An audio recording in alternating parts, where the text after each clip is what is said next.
Hello everyone. Welcome. It's egg. Oh, fucked up already. Fuck. Oh, it's just end stream. So impressive, but so calm. Just the single press of a button. This ebb is pretty. I've literally already gone live. Why are you talking to me? What did you say? What did you say?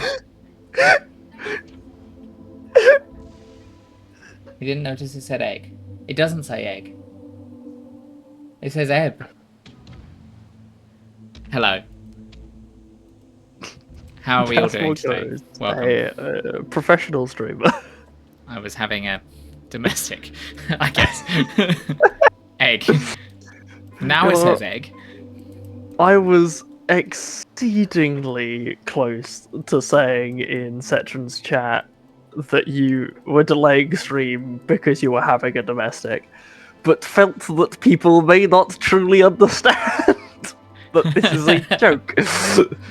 And such refrained. Now I wish I'd had. Oh well, we are here now. We are here for Esoteric Ebb.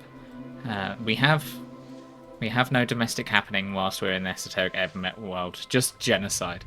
So let's focus on that instead. Well, as we all know, I am a feminist. I am a feminist. The feminist lich would agree. Has anything changed with the notes here? No, I don't think so. I should also share with you. I should do that. That would be helpful, yes. There you go. You get the prime ebbing.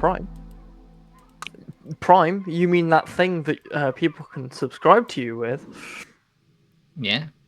On Jeff Bezos' time. Oh, what? Why is the what? What have I done? Did I? Uh-oh. What? Darkness. There wasn't darkness, and now suddenly there is darkness. Game? Hello? Uh-oh. Dot. Uh-oh. You know what? I'm not going to cook you a portion. Feed yourself. I can feed myself. That's fine. If you don't want to do that, you don't have to do that. I already broached this topic before I started stream. I said, I'm going to be starting stream soon, so I don't know when I'm going to be able to go eat, and you said that was fine. So, actually, I think by your own words, you're wrong. Love. Let's have a look at what we've learned about Halen Bondervold. He is an undead. He is a level 15 demi-lich. We don't know his alignment. He has 1 strength, 20 dexterity, 10 constitution, 20 intelligence, 17 wisdom, and 20 charisma. An insane demi-lich, his mind having shattered many decades ago. However, his behaviour, along with the simple fact that he exists down here in a relatively stable condition, suggests his madness has either not entirely set in, or that he is being shepherded, perhaps by the pale man upstairs. You understand how to please him. His ego is almost as big as his physical body is tiny, and he craves the feeling of superiority. In effect, he's a fairly good teacher, if you can stand the belittlement. This skull has seen more esoteric events, historical battles, and shifts in global power than even the grandest of dragons in the Fade era. Keep on his good side, and you'll have a great repository of knowledge in the future here. Interesting. You relate to him? That's fair. I still didn't actually get Speak with Dead. And I don't think I'm going to. Because I didn't pass the thing. So, we've moved no further forward in our quest to find out what happened to the elf. So, and I've still had no further forward in finding out where the, how to get further down into this goddamn city. So, I'm going to just not do that. I'm gonna just do the other things that I know I need to do, so that's fine.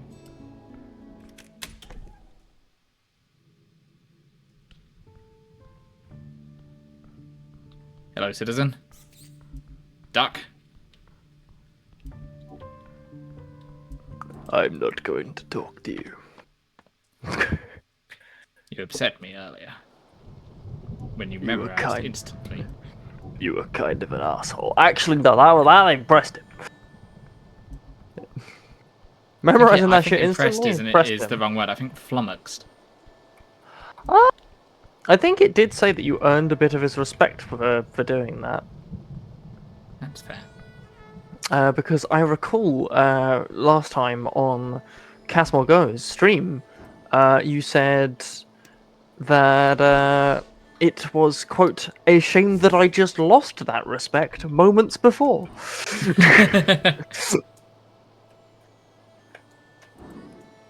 Mate, how long have you been investigating this tea shop? You have one Jordan, you're foundering. Well, why don't you go play this game, Coffee, and then come back to me? The goblin Something clears his tells me throat and you're gives going the to go. halfling a bow. So you're the Gargameshian vendor that came by the other day. Oh, fuck it. What? Oh, I Welsh. remember the voice I gave them now. Yeah. Welsh, Irish, one of those. Right. Nail it. Oh, I am popular then. She gives the goblin a glare. You're affiliated with this dragon I hear about. Yeah, everything work out with the application? It did. Send my regards to your queen. She's not, Sure, I'll do that. He gives you a nod and steps back. Ah, what do you say, warrior? Make my time worth it here in the cold. Oh, I've got a new dialogue option. Nice tent. Oh yeah, I suppose that is a tent. Yeah, nice tent. Yeah, it's just an old rack and a stick. Priceless. It looks very useful on a day like this. Yes, hence, priceless.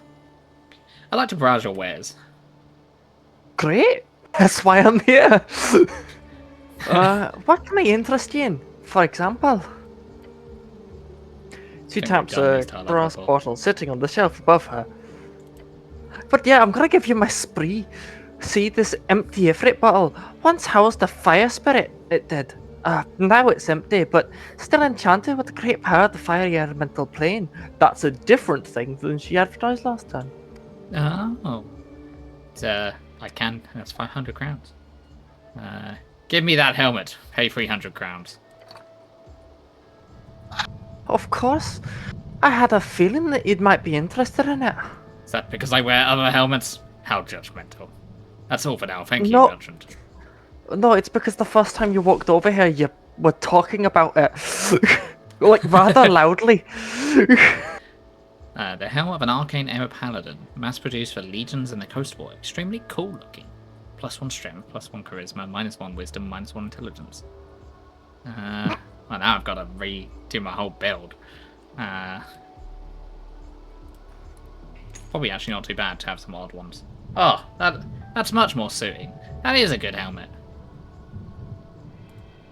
Money well spent. Glad you like it.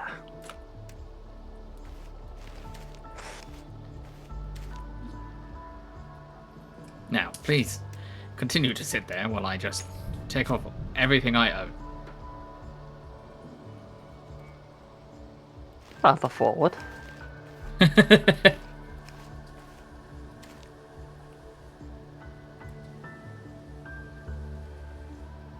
I mean, I can immediately offset that with this. But I don't really need to, because I have got... Oh, my intelligence has gone down. Okay.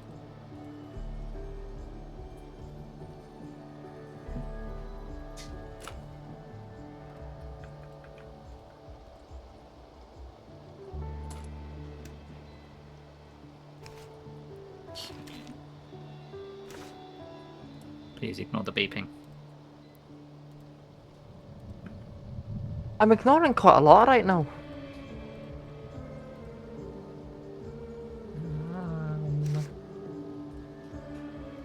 Okay, not that then.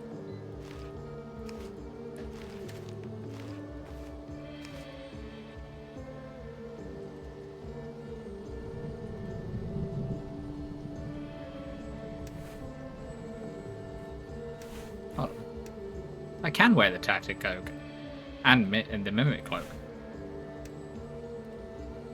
Feels like something I don't want to do. Can't want the +1 strength item. Oh yes, the dead paladin's insignia. Yeah, that'll do.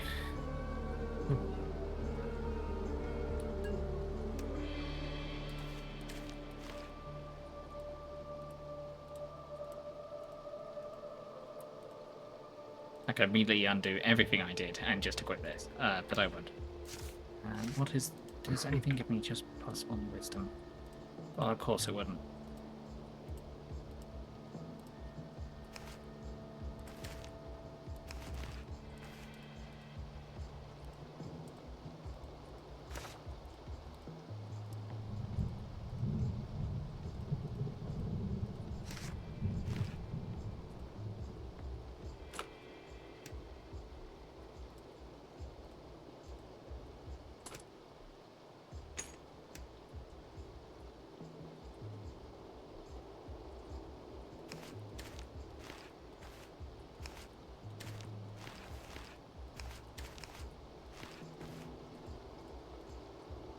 Do do do do do do do do do. Don't mind me. I'm looking at the wrong things. I need to look at books. What's my odd stat? Okay, my strength is my odd stat. It's always going to be my odd stat. This game hates strength. I think you hate strength with how you've been setting yourself up.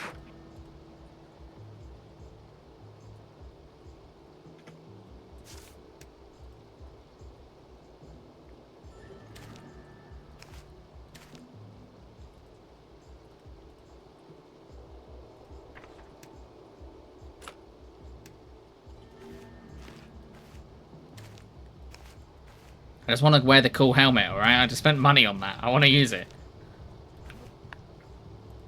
What the hell? You sure do like to talk to yourself. I'm just talking to the voices inside my head. They chime in occasionally. Oh.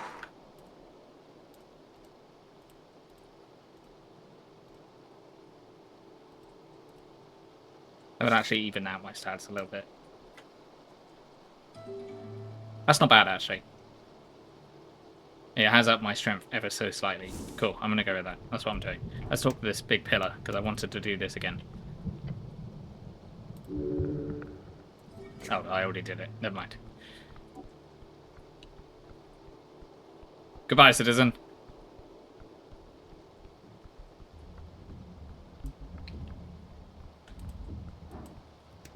Oh yeah, I need to recover some health at some point as well. Or I may die. In fact, I should probably just cast Cure Wounds on myself. In fact, I think I shall. Nice. Let's go harm ourselves.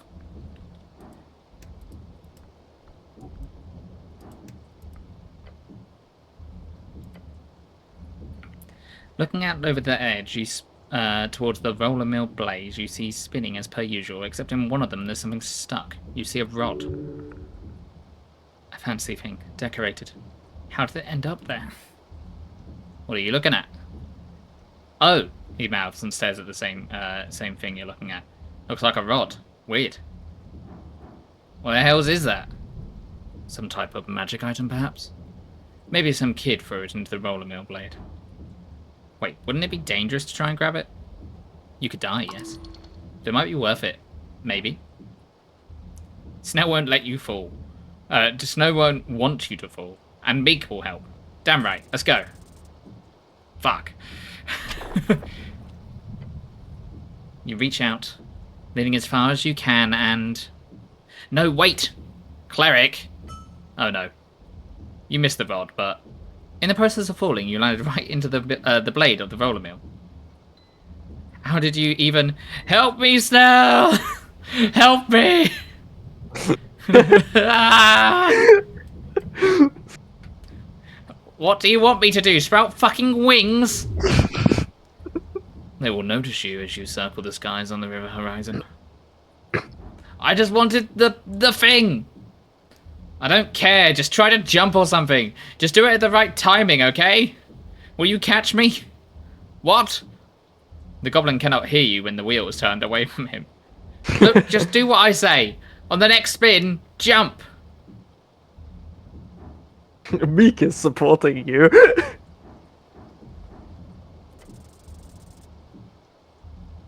Hell yeah.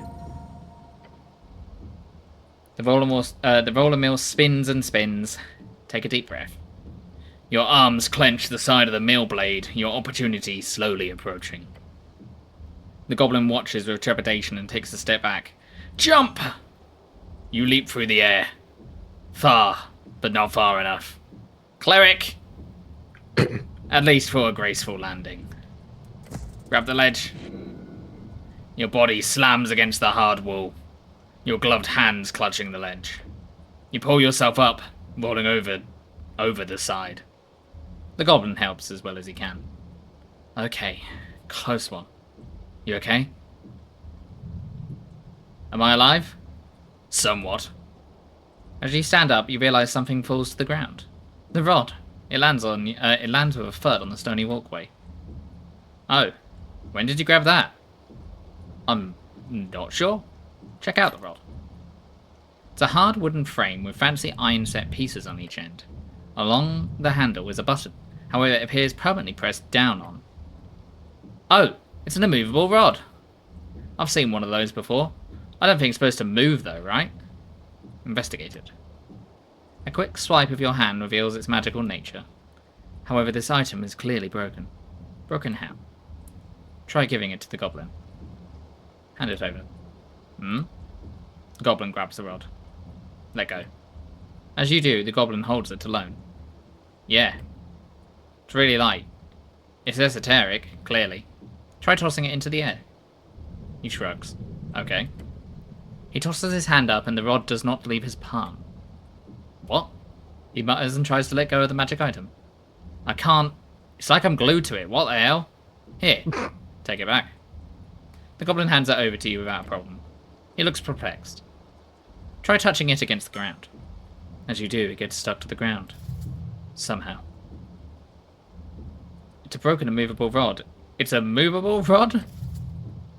Yes, great name. Huh. Whatever object it touches last, the rod will be esoterically locked and aligned with. It cannot be moved once it touches an object until it comes in contact with a second object. What constitutes as an object in this case? That would be an esoteric designation, usually determined by belief or common esoteric forces, or set in specific rules led by Jaw. In this case, it seems to indicate a dynamic object connected via mass. Were you to cut off your arm, that arm would be a new object. Were you to place that arm on the ground, it is not a new object. But were you to, for example, staple the arm to the ground via pitons, then it could potentially constitute as a part of the ground, depending on how harsh the defining forces are in this particular case. Either way, there's no real use in defining those rules right now. It would be interesting for further study at a later date. Gods, the blue one talks a lot. It's just a magical stick. Simpleton. So what can this be used for? Used. Oh, nothing. It's quite literally a useless stick. Really? Well, if used very carefully, it could be a bookend. You know how it works? It's stuck to one thing, and when it touches a new thing, it's stuck to that instead. You got it! You're so smart! Well done! Fuck off. Look, it's clearly useless, but now you know. Was it worth it? I mean, it's a cool stick. It is a very, very interesting stick. Those can never be bad. Right?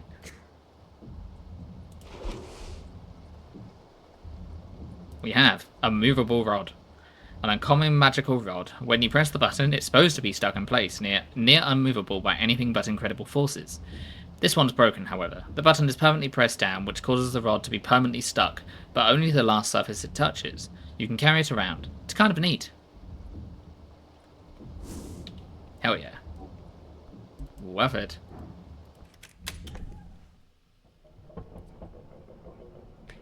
Oh. People. Oh, wait. We know those people, I'm pretty sure. Yeah. We do know those people.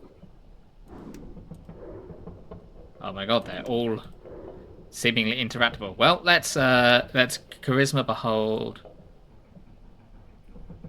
Huh.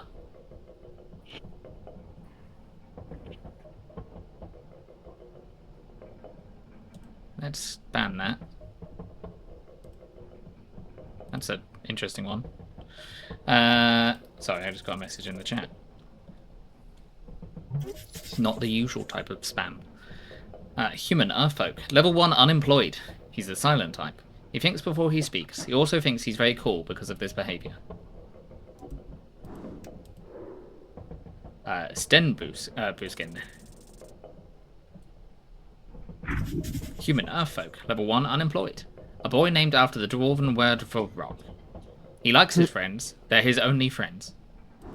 Oh. Rolo. I've gained no information. Human Earthfolk, the next generation, a late-stage teenager representing all young men among the Earthfolk. And Earth Nisei. Human Earthfolk. This is a shitty kid, but kind of fun too.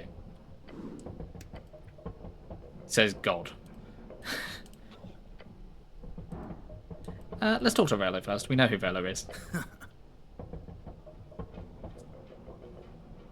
This is one of yours. Oh, yeah, no, it was one of mine, yeah. The boy greets you with a hesitant, collective grunt and mumble. Cleric. He gives you a slow nod. You boys having fun here? Yeah? I mean, no. We're, holding a meeting. An important meeting. In fact, you just joined us in time for roll call. Now, I have to say, I'm not exactly 100% on board with how you solved everything down on Water Lane, but I respect your work immensely. Working for the city must be an incredibly demanding. What a celebrity, the goblin whispers to you with a chuckle. Fucking what of it? Oh, this is I think this is the meeting I got the letter about.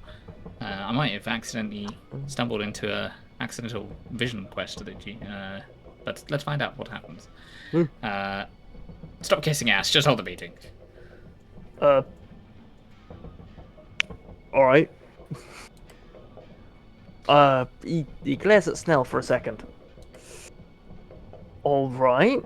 Norvikian Resistance members, thank you for attending today's meeting.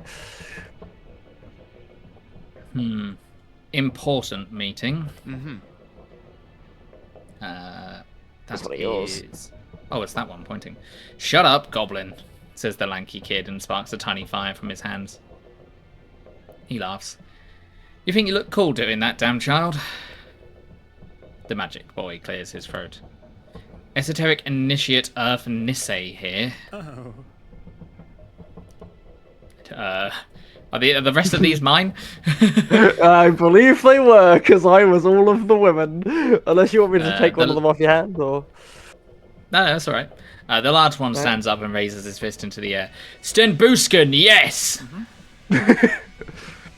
Sten Busken, yeah! The quiet kid mutters, I'm here. Roll. He gives a nervous look to you, then he mutters, Master of Whispers. Your companion stifles a laugh. Told you it was a bad title. You should be First Spy. No, that sounds like a magazine protagonist. Fucking weeb. And Master of Whispers doesn't? It was the official title of the Earth Spy Master. Do I look like a master? He hisses, then goes quiet once more. Rollo awkwardly clears his throat. Also present is the visiting Lord Cleric. And his helper. Who's a bitch. Oh, I'm the help, am I? Look at the bottles in the corner. They've been drinking. Oh, please, don't react to that. Don't be such a nerd. Just because you're unable to even touch the stuff doesn't mean others can't be cool.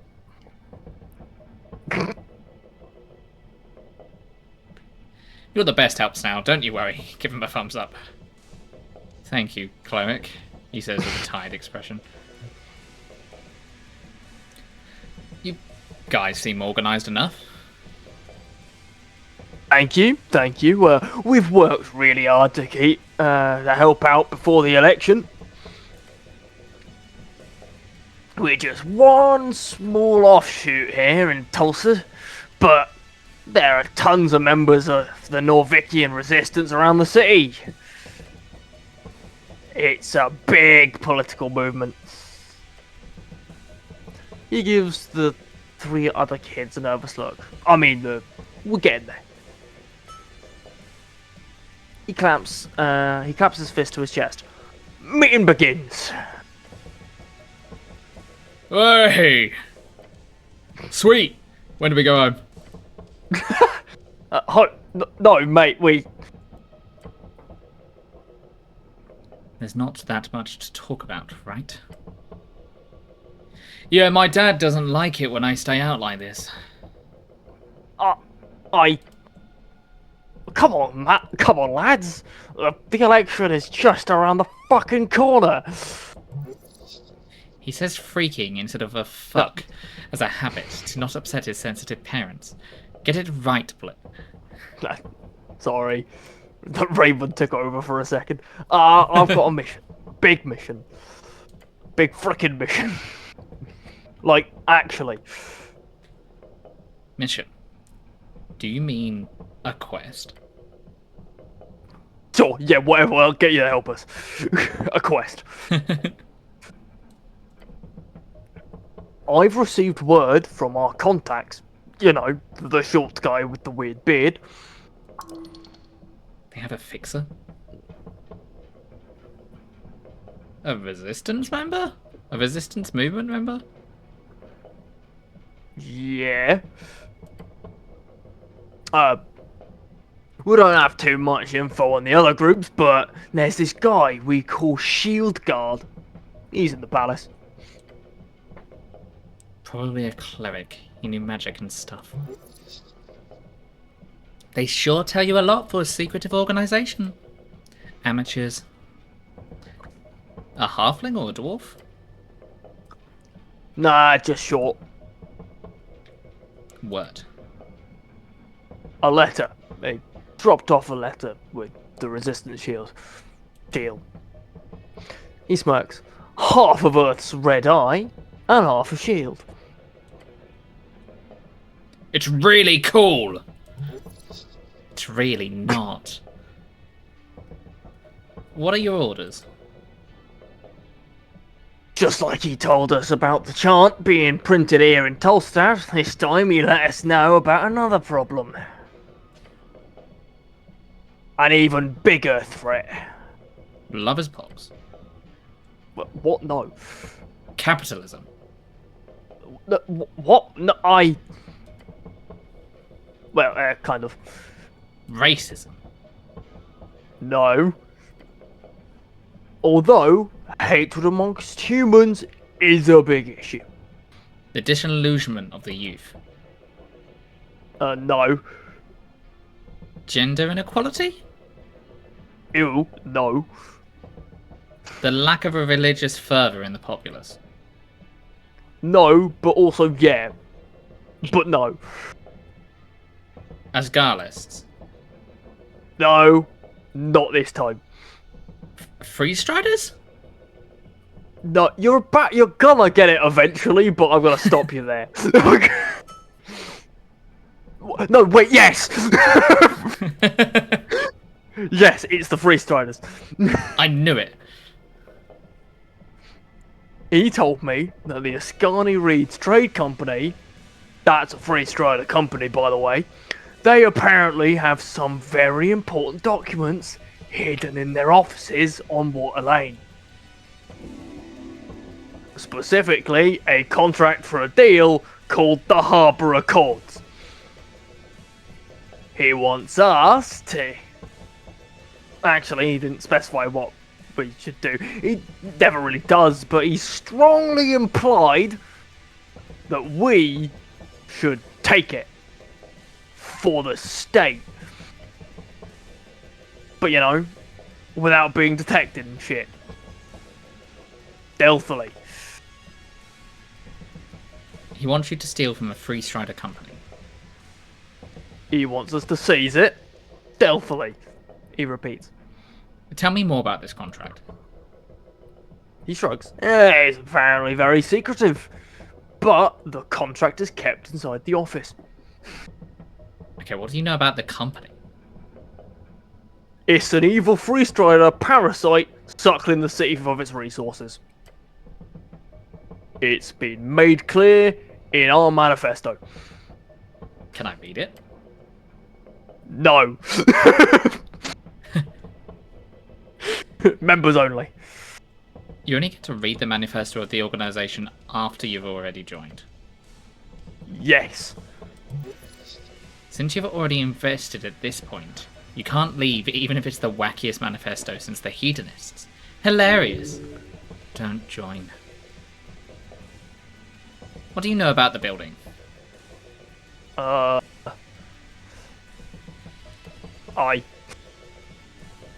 heard it's guarded pretty heavily. They've got a hippogriff on the roof. Griffin. It's a griffin. Griffon is the common spelling in Norvic, although griffin, griffon, and griffon can appear in various different places across Diminorian lands. Whatever. Don't think there's magical locks though. That's usually hard for places with a lot of movement going on. That's usually hard for places for a lot. Yeah, well, yeah. The goblin squints. You know a lot about security, kid. In response, the kid looks around. My brother works as a locksmith, he does. Arcane locks sometimes. So what are you going to do? He thinks for a second. We just need to sneak in when it's dark. Locate the safe. Crack it in. And it's apparently hidden behind a mirror. The info wasn't massively specific, but hey, how many mirrors can they have, right? The boys silently, intensely glance around the roller mill. Like I said, Dad doesn't want me out on the streets at night, so I'm a skip. Isn't stealing illegal? Yes, then it is. Don't be pussies! Leader gives a frustrated groan. This is the real deal. We can make a difference. Brello, I don't think it's a good idea. You know what the Free Striders do. Oh yeah, litigation. Litigation. I agree, it's a bad idea. They basically do a lot of litigation.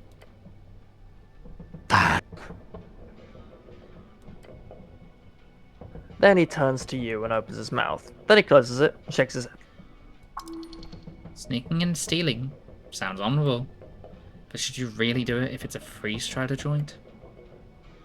Ah, well, screw it. We'll make up some excuses. That sucks. Unless unless he says and gestures towards you. Unless the cleric here wants to do a little quest. Then yeah, we'll skip. Whatever. Where did you say that free contract? Not that I'm interested, but where did you say that Free Strider contract was? It's Scarny Reed's Trade Co. It's on Water Lane View, next to the warehouse and the bookbinder. Yeah, that seems like they've got it in a safe or something, probably in behind a mirror. But I believe in you. You can find it. Your companion rubs his eyes. He's trying not to comment with all his strength. We do actually maybe have a reason to go there, because there was the idea that perhaps the owner of the tea shop went that way towards Water Lane and could potentially be hanging out amongst the freestriders stuff. So there is a reason beyond stealing something that we might want to be there. Oh.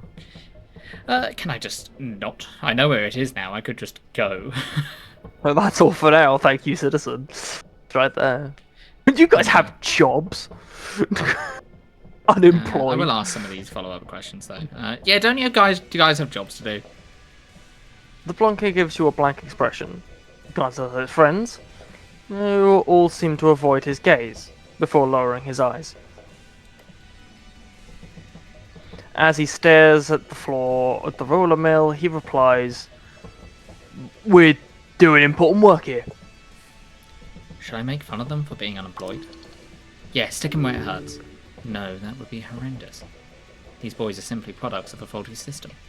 Making light of that would be as mean-spirited as making fun of a short person for being born without a certain height. A good kick can get a man going. Do you get paid for holding these meetings? Our service to the city is not something you can put a price on. Sure you understand? Great comeback. Bet he's thought about that one for a long time. It's actually, I walk on Water Lane on some days. The magic kid raises a hand. I used to deliver milk. It's a seasonal thing. Rolo worked at the fishery. He gives the quiet kid a dirty look. Those assholes fired me for not keeping up our bullshit quota. So yeah, cleric, we would have proper jobs if the city wasn't so infected. Infected with what? Outsiders, freestriders. You mean immigrants? Sometimes, but not like that. I have a friend from Fordnet. He's cool. And Lucky's family is Volgini. There's a difference between immigrants and immigrants. Who are the good immigrants in this case?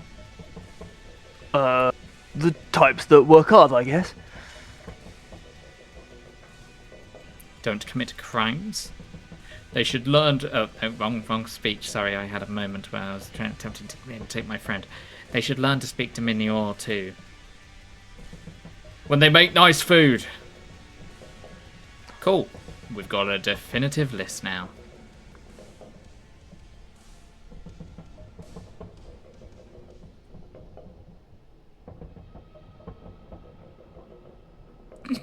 Only humans and dwarves should be allowed in Norfolk. And halflings. Maybe goblins too. They're pretty cool. Winkers now. I'll wait for the kid to dig his own hole. He rubs his cheek. A nervous tick. It's complicated, okay? Norvik has always been a place conquered for humans, but he was also friends with a lot of other folk. So the main issue isn't really immigrants, it's more like when there's so many immigrants that the city can't really keep everyone like Happy? Sure, something like that. But in the end, the Freestriders make a bunch of crowns in the city, while the Earth folk don't. And we don't like that. We don't. We really don't.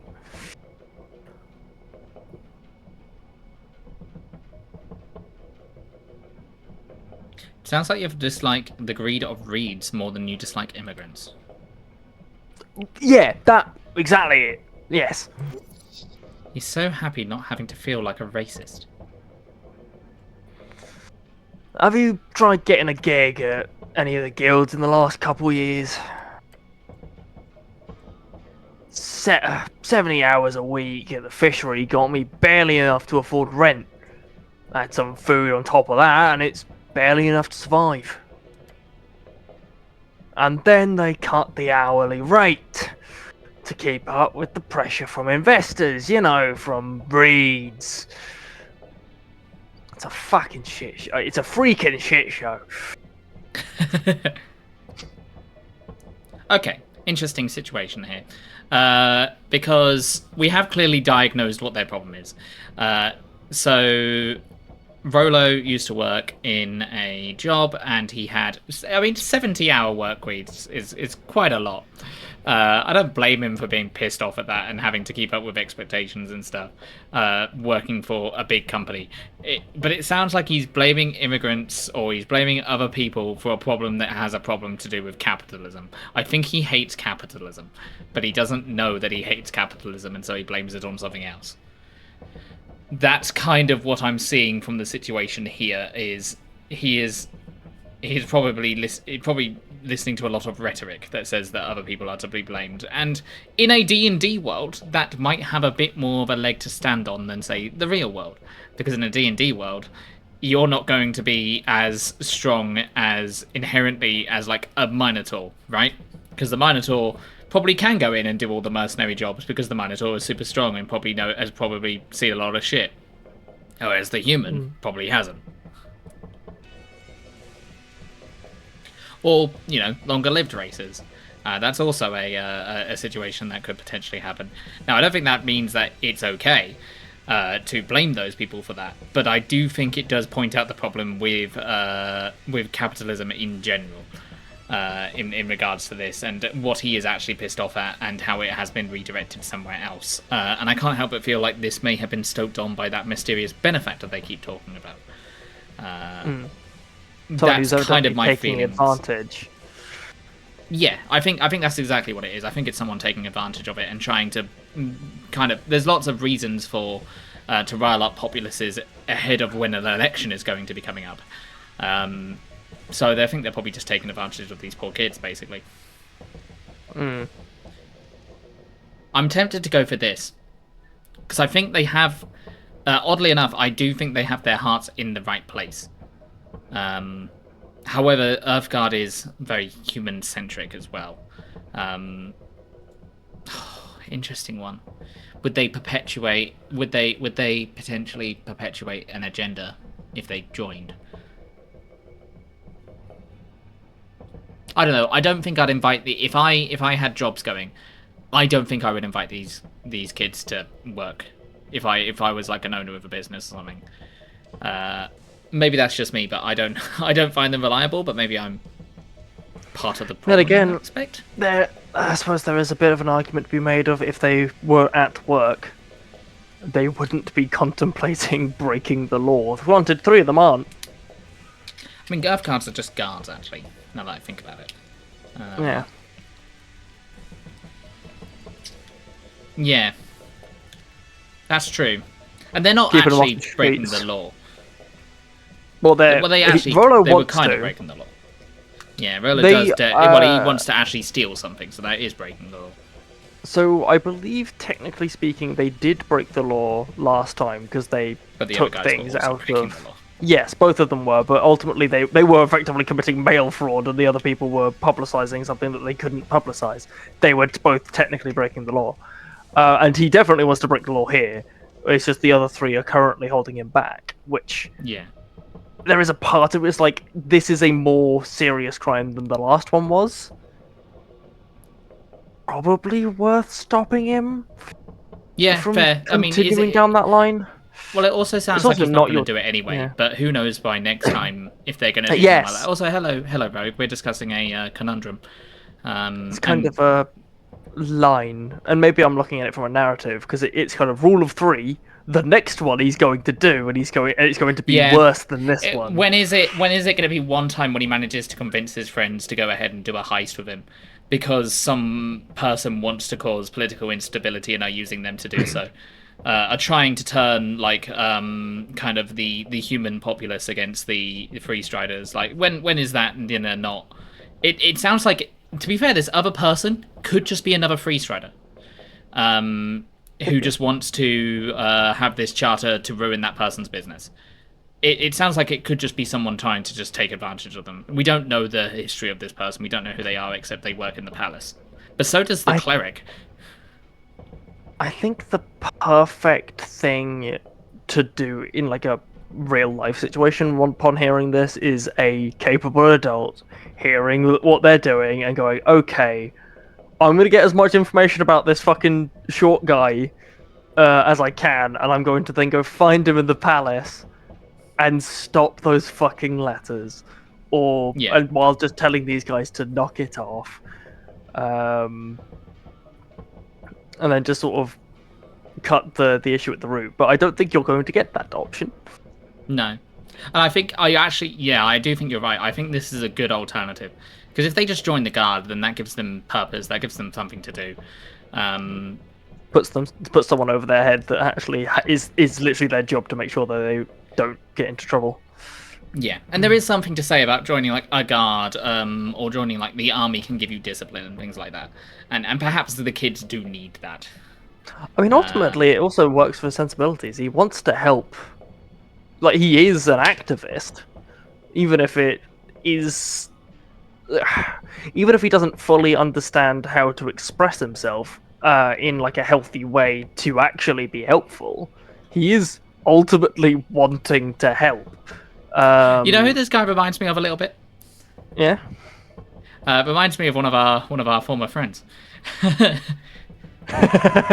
In terms of his sensibilities and his blaming of things. Whereas I think PC World. He was PC World, yeah. Yep. That's the kind of mindset I'm getting here. Yeah, Heart might kinda. be in the right place, but is directed at other things, and will just get him into trouble. I can kind of see that. I reckon you. I'm gonna go with this one. I recommend you boys into the Earth Guard. What? The blonde kid looks at you with a confused, darting eyes. It has not sunk in yet. Yeah, you get fast-tracked into training. The kid starts muttering to himself. Intense fear suddenly washes over him. But that's...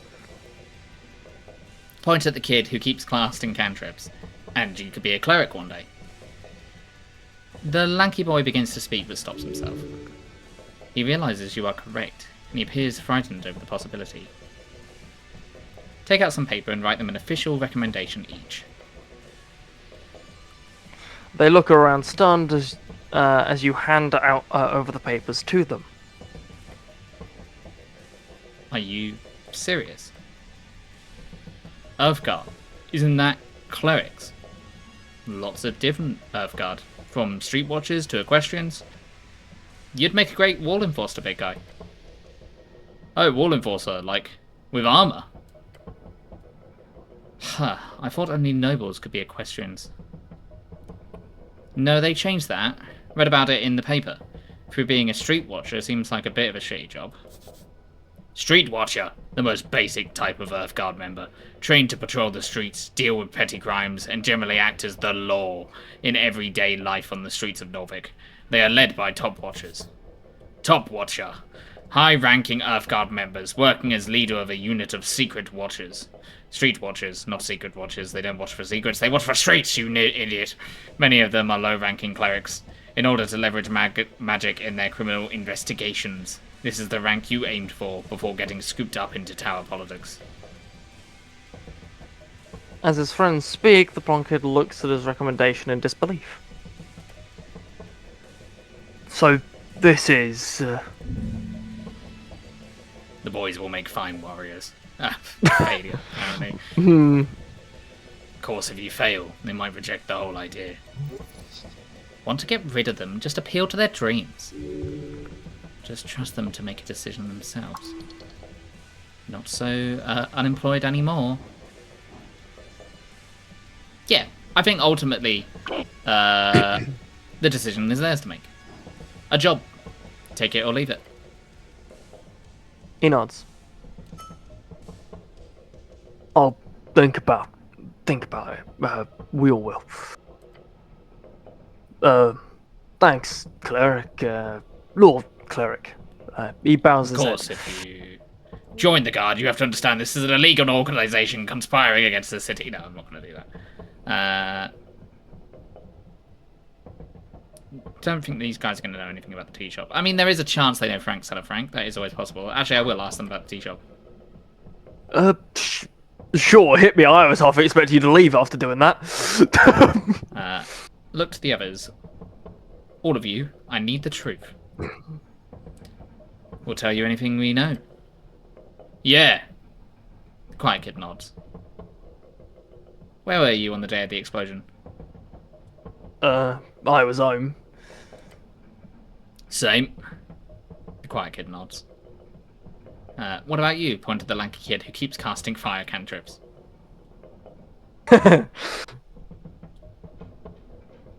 He clears his throat. I was at Tolly's place. His dad can vouch for it. And if I did have the power to cause explosions like that, I wouldn't use it to blow up a tea shop. Even if it was a Nazgul rat hole. You were all home then, during lunch on a work day? They're not. Yeah, mate, we already told you we're employed. Well... What the fuck? My little brother was close, though. Thanks, Earth, he didn't get hurt. Oh, this is the older brother of the kid that works at the newspaper shop. Oh, yes! That explains the sensibilities. He told me about the fire being weird or whatever, probably magic. So, yeah, esoteric bullshit. He works in the kiosk on the Pillar Road. You know, like the one you just exclaimed. What do you know about the tea shop's owner? Some bird folk I don't know, never talked to the guy. The rest of you? They shrug collectively. You ever hang out in the tea shop? No. Frickin' of course not. It was an Asgol hangout. Morgause was there a lot, from what I understand. Bet she knows a lot about it. That's all for now. Great, just say the word and if you need anything else. I have some questions about you. Me? Alright. Rollo. Is that a nickname? Because you hang out in a roller mill? He squints at you. No, that's just my name. I don't believe in coincidences. It's a very normal Earthfolky name. I have two uncles named the same. 2. He sighs. Where'd you grow up? Over on Wall Street. Wall Street, the long street going under the shadow of the old city wall, famous for being one of the most tightly populated areas of the city, located in western Norfolk in the housing district. Cool place. Not really, it's way too cramped. We lived in an apartment right at the river. Did you push me into the river, Rollo? Stuff happened and then we moved to Tolstad. Not that big of a difference, to be fair. Pushed some poor fucker into the river. My little brother likes it better here though, so that's good. Came in on his bike, thought, oh, that's a bike wanker, pushed him out over into the river. Bike wanker, shoved him in. Didn't see him again. Absolute twat. So why did you join this movement? Because my city needs me. Right.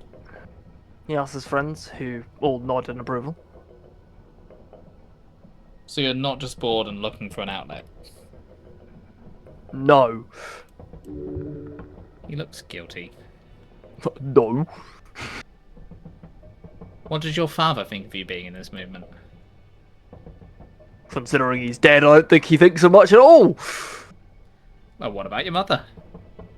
Considering she's dead, no. I'll ask her if she comes out of home this month, or comes home this month. Look, it's me and my brother alone, alright? Oh fuck, I was right. It's fine. We both work.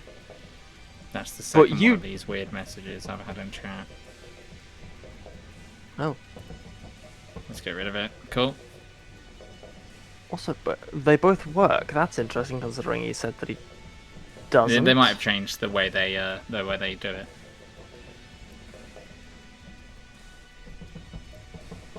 Anyway, it's fine. We both work. All right, no more personal questions. I know enough.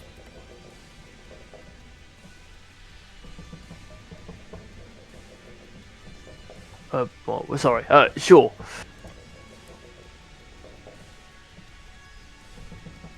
He gives a confounded, frankly idiotic look.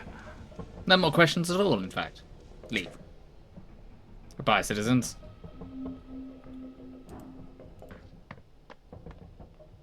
I've done my duty.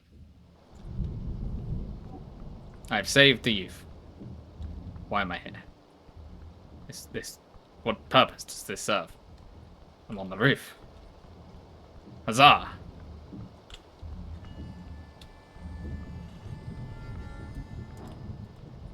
Does he realise that he's just gone to the roof? Citizens. Good day. Fucking weirdo. A freaking weirdo.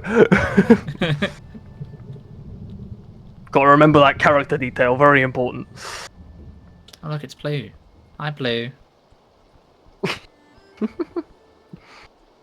It's me, best operator. Or best Open operator? statue of a Best cat. Cute. moderator. Not head moderator though. I No. saw someone got promoted to head moderator. Oh. Congratulations on your new position. On yeah, do you want to know why I got it? It's your fault. Is it so I can't put 6-7 in the chat? It is so that I can time you out if you do that. Yes. God damn it! You put 6-7 in the chat once, and look what happens. Oh yeah, once. Yeah, sure. Yeah, well, Only once. On one stream, yes. I did it On one occasion, several times. Yes. Yeah. Look, You know what? it's So fine. what you were doing was, in technical terms, avoiding a banned phrase in the banned words list, and It wasn't banned typing it before I out. did it. Actually, Therefore, I believe it's okay. I believe you're right. I believe it was, but Oh, you're an was it? admin and it let you. I did not know that. I probably wouldn't have done it if I had known that. Well, I thank you for it, because I now can. I have already deleted a message by Rogue in chat just to show I can. Just to exert your power. Exactly. See, I believe in equality. And I believe Maybe. that everyone should be able to be moderators on the same level. I don't have a superiority of moderators on my stream. Well, I have a recommendation for you. They've been promoted to head moderator on a fellow channel. I think they do a great job here. Wouldn't attempt to ban the streamer. I guarantee you. How are we? We are doing good. Yeah, out of everyone, I feel like I trust Rogue. I will be honest. I kind of agree on that. Rogue, I think, has done the maybe I'll most just make actual B my moderating. head moderator instead. Just because then it would be completely impartial. No, if anyone's going to spam 6-7 in the chat, I feel like Pete would do that. I've got no basis for this, but I feel like it would be the case. I feel like that would happen. What have you done? I'm just accusing you of something that I have no evidence for. Rogue, I see that message and I raise you. I then wouldn't be able to come on stream anymore. I don't know if Cass wants that. I'm middling. Oh, I can't even But know who else will voice the feminist lich? that. Oh, they're working on this guy's house. Oh, probably because Cass is blue and blue is Cass. What? I am? You can't have one without the other. Seemingly, at the moment. We have become one. One Cass. Oh, there we go. See, look, now I can go up there and go into there. I might just have a look into there without actually. Oh, someone's moved the statue. Interesting.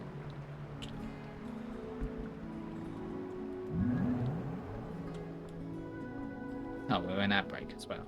That's fine. I'm only exploring. God, can you imagine if we like combined into one person? That'd be like the worst person ever. So they'd be so dyslexic.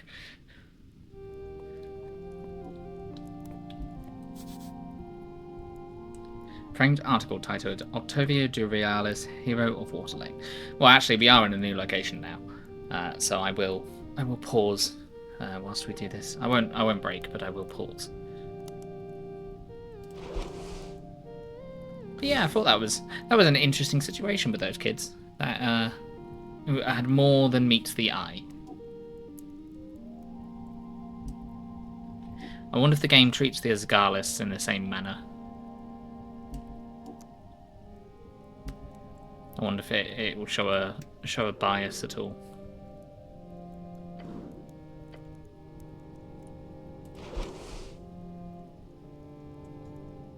What would a blue and Cass hybrid be like? Blass.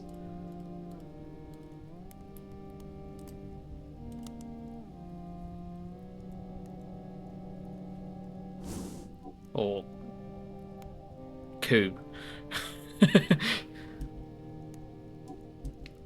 I don't know if I like this reality of this one person. That would mean that Blue would have to stream though. What? No, can't. If we combined. Nah.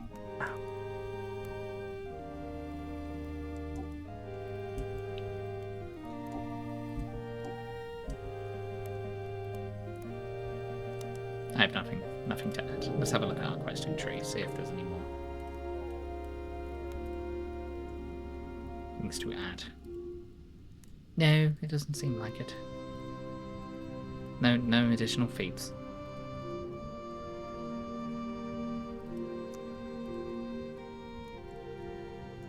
There's one pillow I must not have interacted with, I think.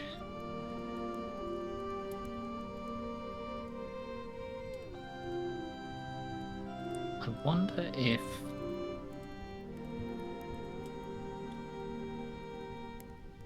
Oh, hold on. Actually, there is something we should do before we go here. I just realised. We should probably tell Lady Sageleaf what the fuck we've been up to.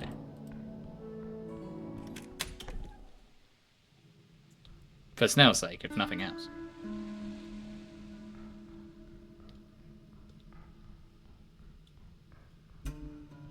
Welcome back, Mads. You missed nothing. I went to a new place, realised that we were in ads, then thought about something else to do. So let's see. Okay, I can't put hold anymore. Later. Lady Sageleaf, citizen.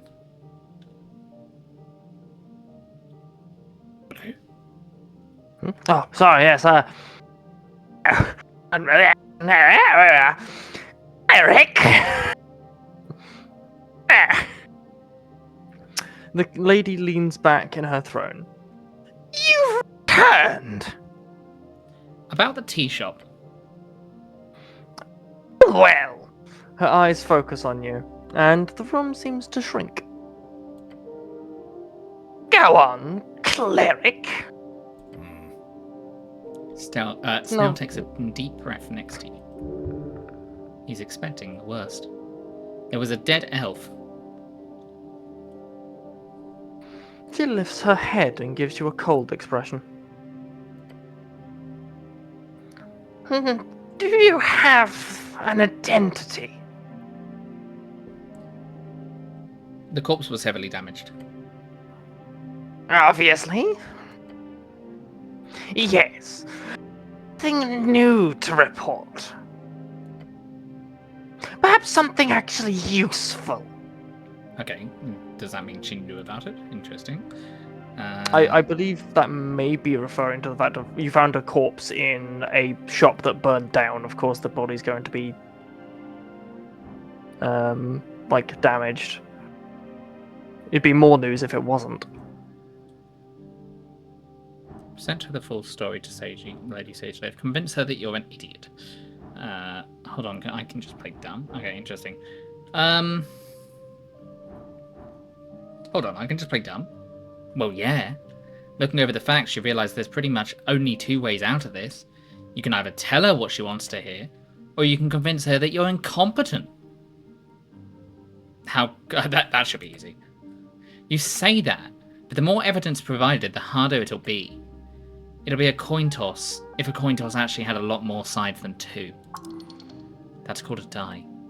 Right, well, gambling's fun, so let's try it. The risk here isn't that bad, actually. Worst thing that can happen is you make a fool out of yourself and fall into a panic. Not like it'll kill you. Beg to differ. What if I walk away? What do you mean? I could just ignore the quest and walk away. That way I won't piss off anyone. Yes, that is possible. You will lose out of an assistance from the lady if you do not complete a task, and she will surely be cross with you. And you will not gain the favour of Magistrate Darrow either. And you would lose out on the amazing experience of completing a quest. Yes, that as well. I really want to complete the Goblin's quest, though. It is important to note that you are able to find the one or ones responsible for the tea shop's demise without completing this particular quest. But it could be slightly more difficult. It's up to you.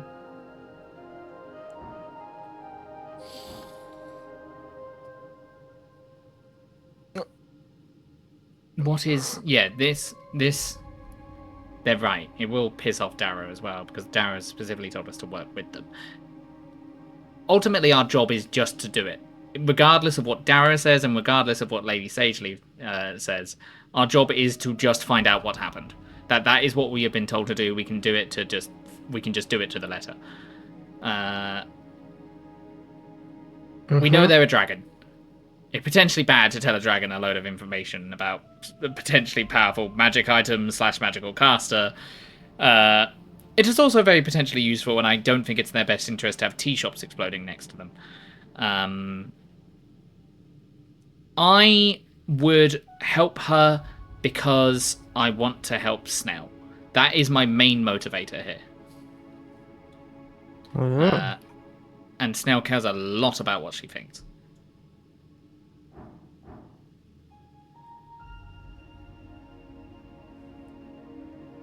So I'm going to tell her. A brooch survived the flames. Brute.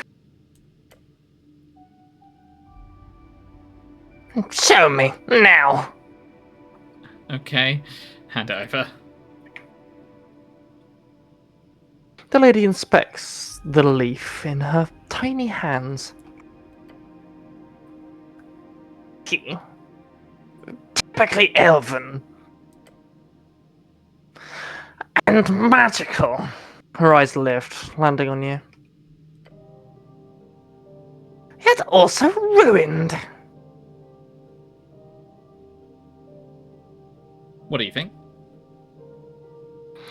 If this brooch was indeed destroyed by this inferno, then the origins of that fire must have been magical.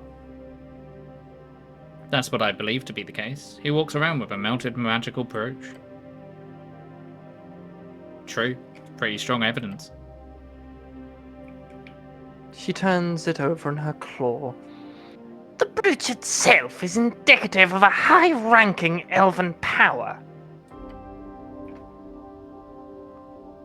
Their symbol is worn by members of the Murder Court, or Menders Court. Murder? Murder? Who said anything about murder? A royal? If that makes it easier for your limited human sensibilities, yes. The Mender. Illim. Her witlessness has spun this band into chaos more times than I...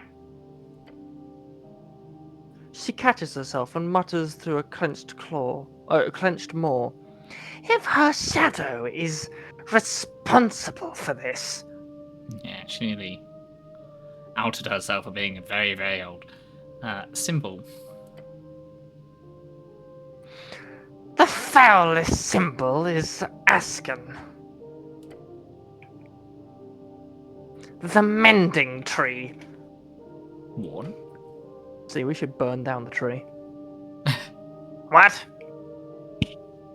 How do you wear it? It's a brooch, cleric. She explains as if talking to a child. You put it on your clothing. Wherever you want. Can I have it back? Please? Dragon tosses it to you with a frown. I do not wish her mark anywhere upon my lands.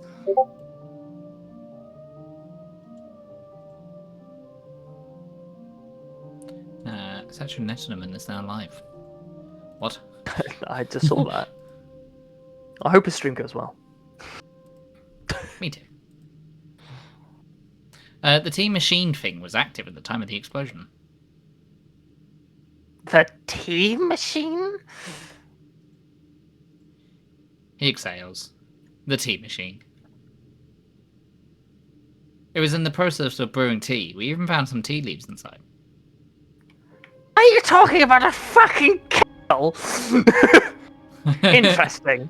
Considering the shop was closed at the time, that is quite the clue. Perhaps this elf was making tea. Perhaps the elf expected company. That would make sense. One more question. What kind of tea leaves were in the machine? Snell gives you a glance.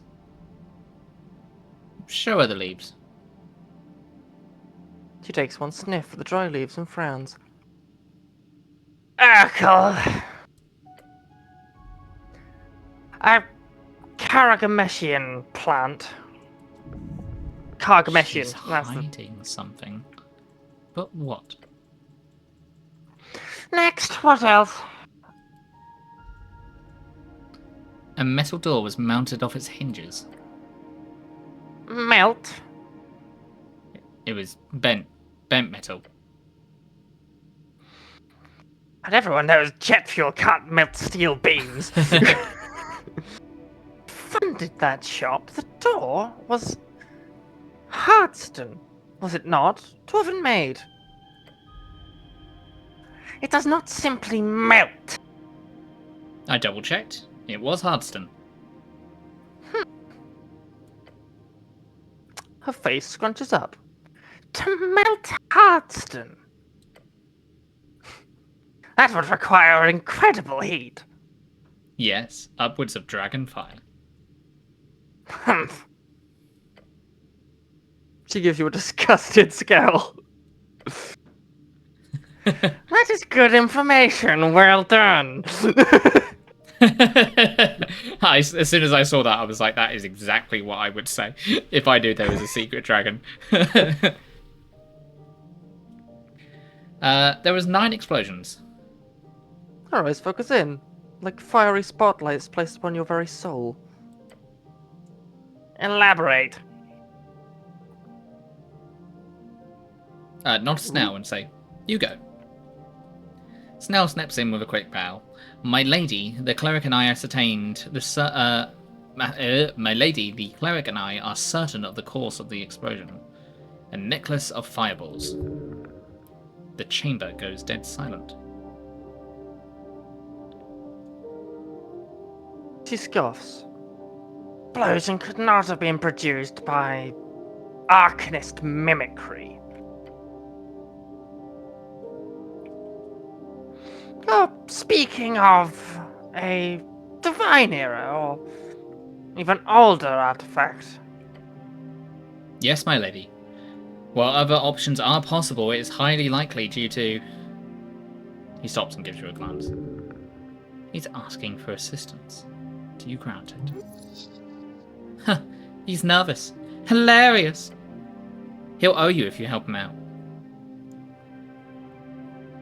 Several delayed fireballs, or 9 separate casters, both unlikely. He nods to you and continues. The goblin is grateful.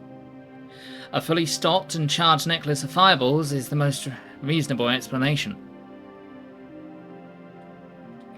Reasonable, yet vexing. Simply raising more questions. Yes, my lady, I'm afraid so.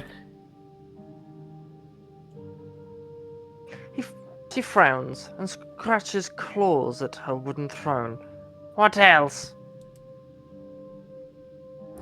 A copy of the Undercommon survived the flames?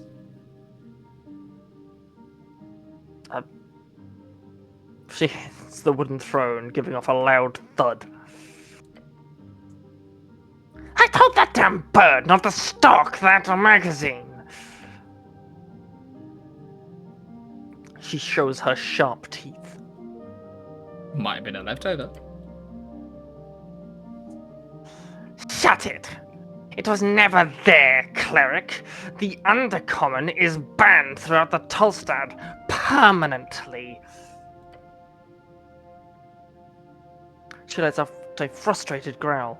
Those gnomes! I should have had them strung up. They didn't even hire good writers. You hear Snail let out a slight groan. You've set her off on a rant. Nice. It's not the first time she is anchored by this magazine.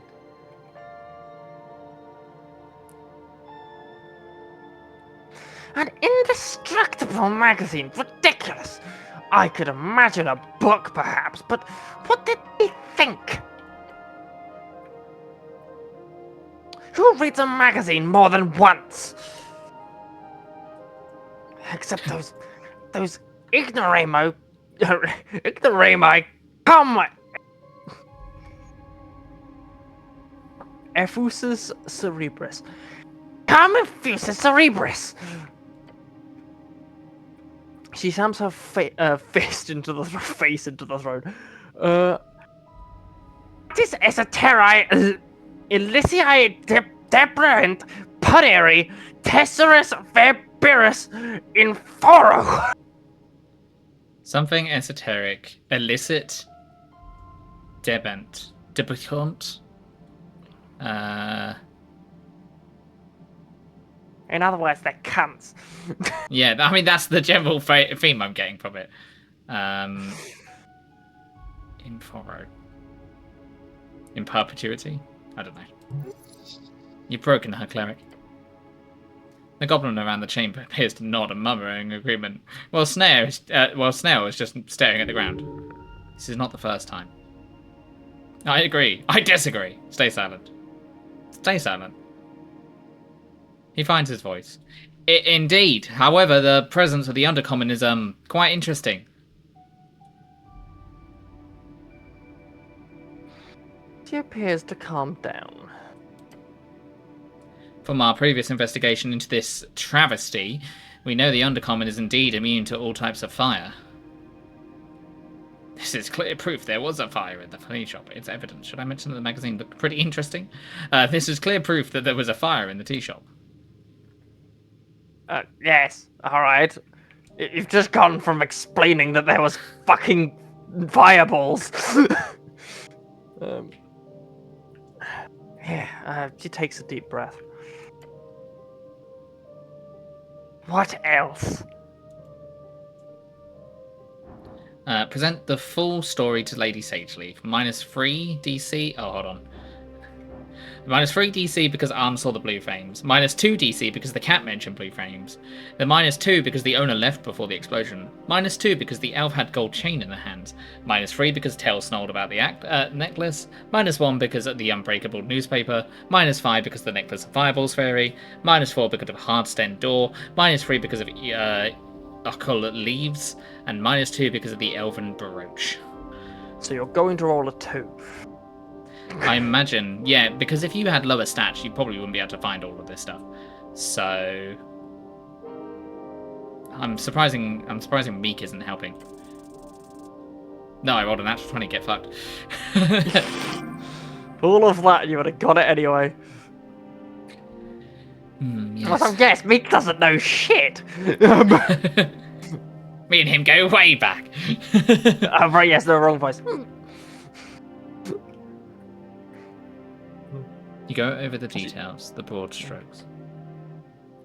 Sorry, you can finish the bit if you want to. No, I just realised that Meek and the dragon's voice are very similar. Putting the events into a clear chronological order. Lady Sageleaf listens patiently as you explain it all. The tea shop owner was not there, but the elf was. And the elf clearly had a reason to sit in the closed tea shop. The elf was in the possession of a fully stocked necklace of fireballs.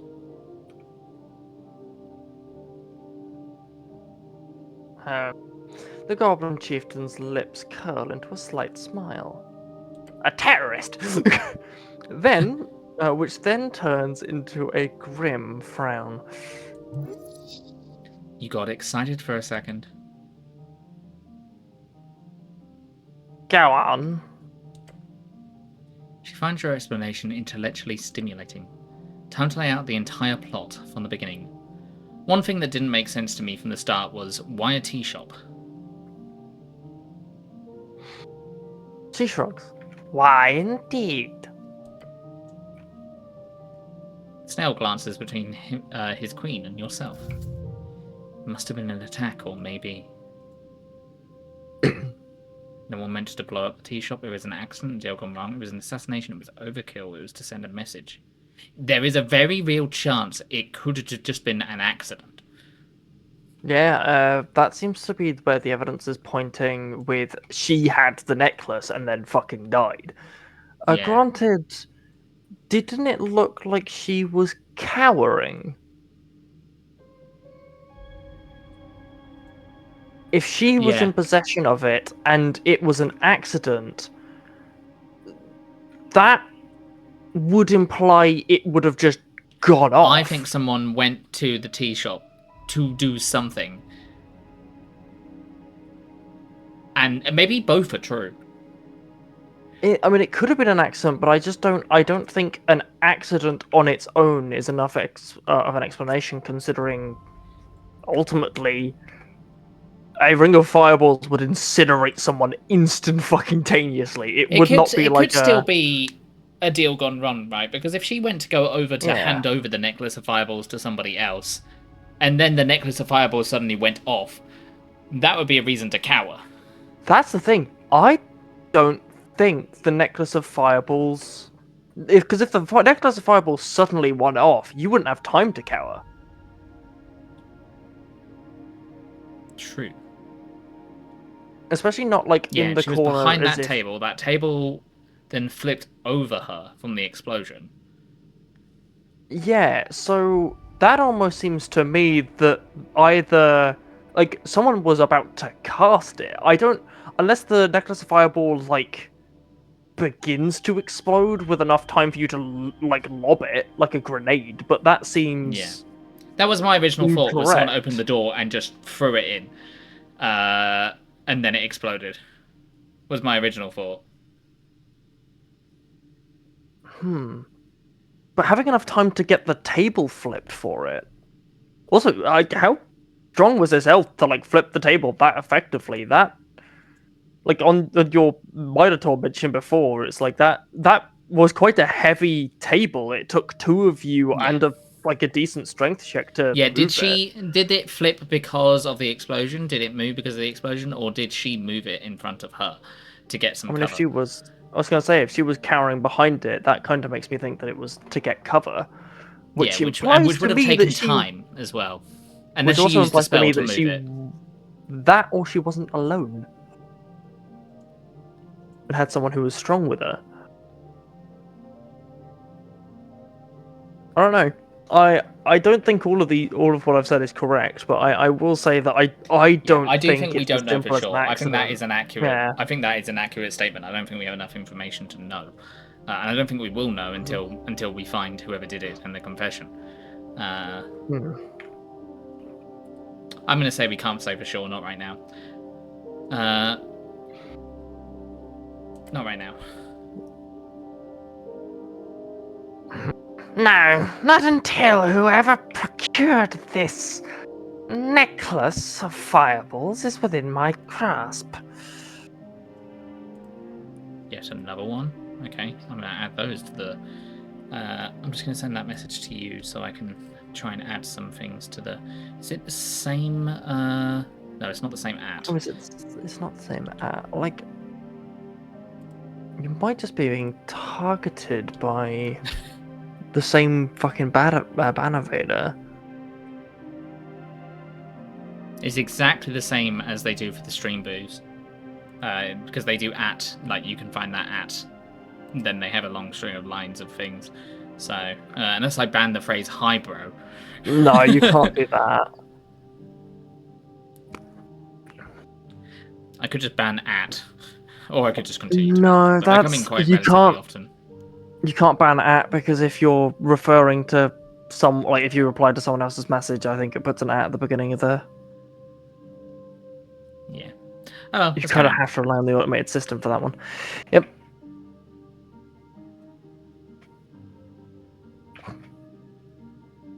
I don't know if you read the first line. Oh no. Sorry, I moved stuff around to. Oh yes. No, I do not believe for a second that this was a planned attack. I agree with her there. There are too many important targets. Too close. A simple fireball spell, perhaps. Snell, do you know how rare this artifact is? This necklace of fireballs? He nods. Exceedingly rare, my lady. Perhaps not a single bead. Those float around the coast from time to time. Still expensive, but Remnants of a coast war. Each bead, if detonated together, would result in a blast increasing in power. 1 level per bead, and it starts on 3rd. As many normal fireballs, as any normal fireball spell would. and that means Her smile widens. 11th level. she speaks the words like they're delicious. Oh boy. Simple maths, the goblin says, looking concerned. Isn't that against the rules of magic? She scoffs. There are no rules. Not really.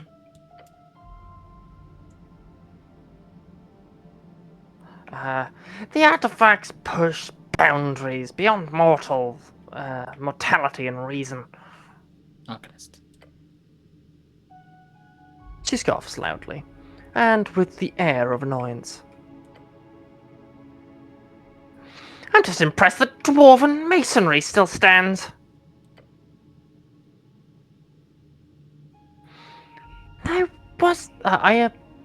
I assumed such power would tear reality itself asunder.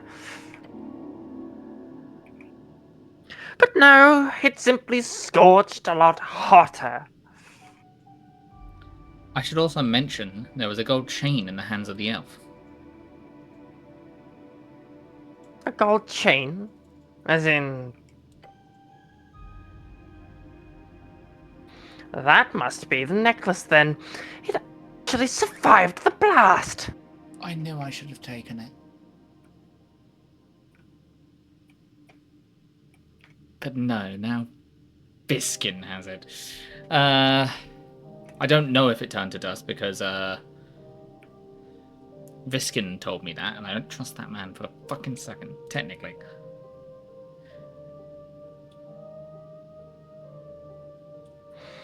Speak. Okay, it turned to dust after it was removed from the corpse. Goblin Chieftain clicks her tongue and leans back in her throne. Interesting. Once spent, the core chain must have retained some magic until trifled with. Of course. Lady glances at Snell.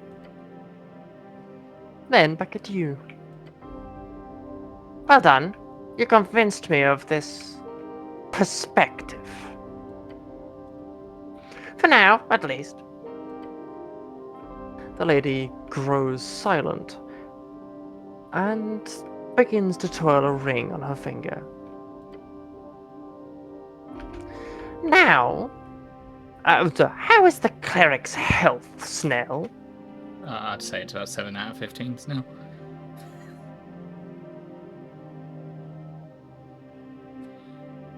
Health, my lady. Do you believe that you could require some magical or do you believe he could require some magical assistance? The goblin mutters and gives you a good look. Yeah. She takes off a ring and tosses it to you. Wield it well, human. It will keep you up and running. She leans on her claw and glares at you. This joint venture will not finish yet. Or is not yet finished. Snell, cleric. Yes, my lady. You need to find the responsible party and bring them to justice. That is what you do, is it not? Oh, yes, always. Good. The elf might be dead, but I'm certain whoever is responsible here is not. Speak with the relevant parties. Find out everything about this elf. Locate the missing witness, this Frank, son of Frank, dressed in yellow, fake name or not. If he can be found, you must do it. And then there's the question of the poor fool drummer, of course. You have until the election, cleric. Be quick about it. Time is running thin. Where should I look for this tea shop owner? Knows. He's probably already left the city. If he's stupid enough to hide in some corner, cowering like the cavern fool he is, then find him and make him talk. Do you know anything about this dead elf? She groans. There were words of a certain elf making friends with the political circles here in Tulstead. I'm assuming this is the one. I would suggest speaking with those connected, the Asgals, for their involvement with the tea shop, Viskin for the post-mortem, and of course the corpse itself. That you should be able to handle. Yes, obviously, of course. I definitely know speak with dead. As a cleric, yep. Yep. Any more information on this missing witness, this Frank, son of Frank? Not much. Some whispers about a man dressed in yellow, rushing downwards. Perhaps he fled into the city below. The fellow's probably dead or dying in that case.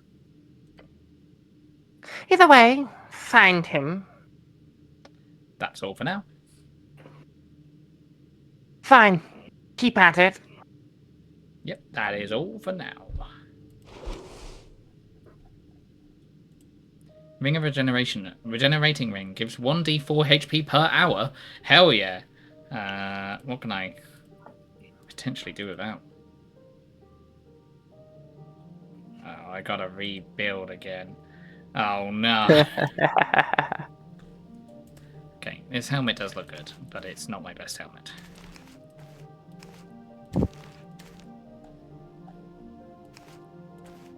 I spent all that money on the helmet. Right,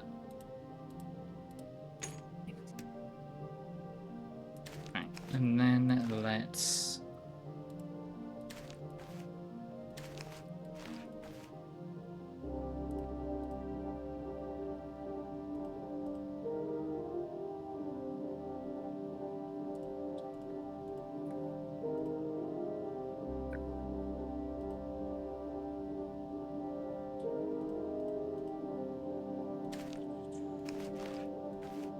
Over that, or I wear this one. Could do that. Gives me +1 intelligence, +1 wisdom. It's 2 con +1 wisdom. Take this off. Up my charisma back up again. Charisma book. Strength is abysmal. Back to how we were.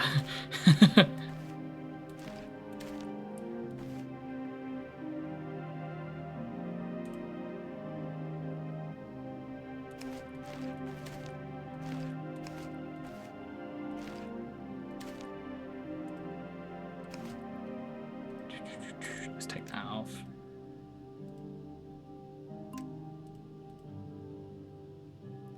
And what's an odd number right now? Strength and con. Very rarely do we ever roll a con check.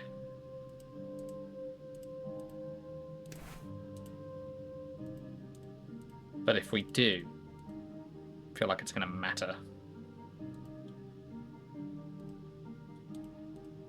There's no con and strength item here. I don't think so. No. Advantage against elves. That's very interesting. That makes me feel like there's another elf, but then again, the game could just be like, and you never met another elf.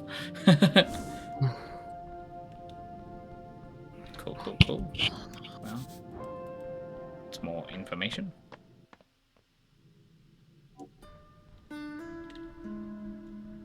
Let's go back to where we were. Because I have an idea where I think Drummer might be.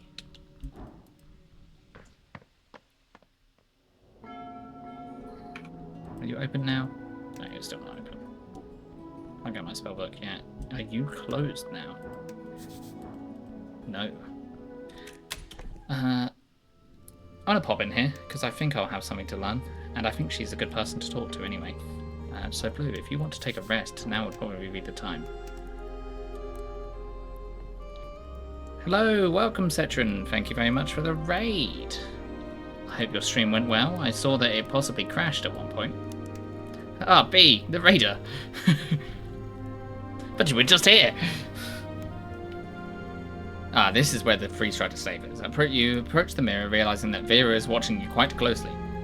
But taking a quick glance, you do see there is surely a hidden safe behind this mirror. Interesting, I'll have to come back when Vera isn't around. Well, now we know where the safe is.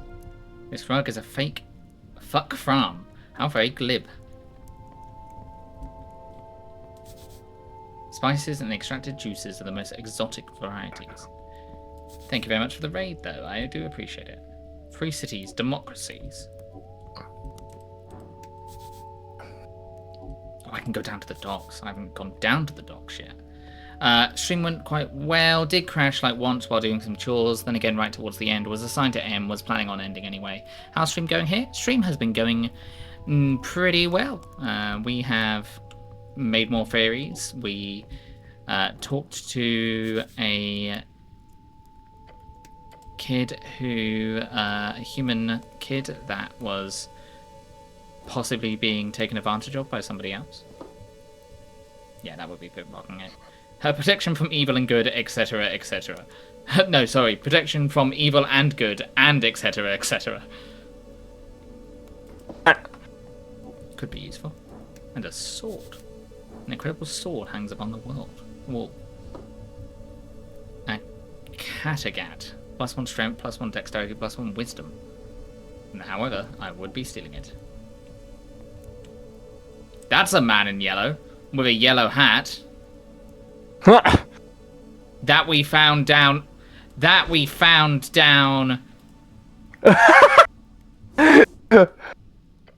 Huh. I need to ask who that man is.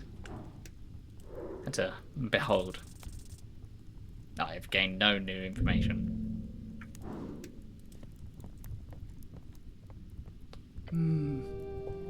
The orc stands amongst fancy furniture. A crackling fireplace lights up her face as you approach.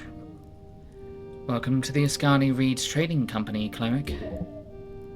It is the orc lady again. Beware her manipulation. Yes, and also, tell her she looks lovely.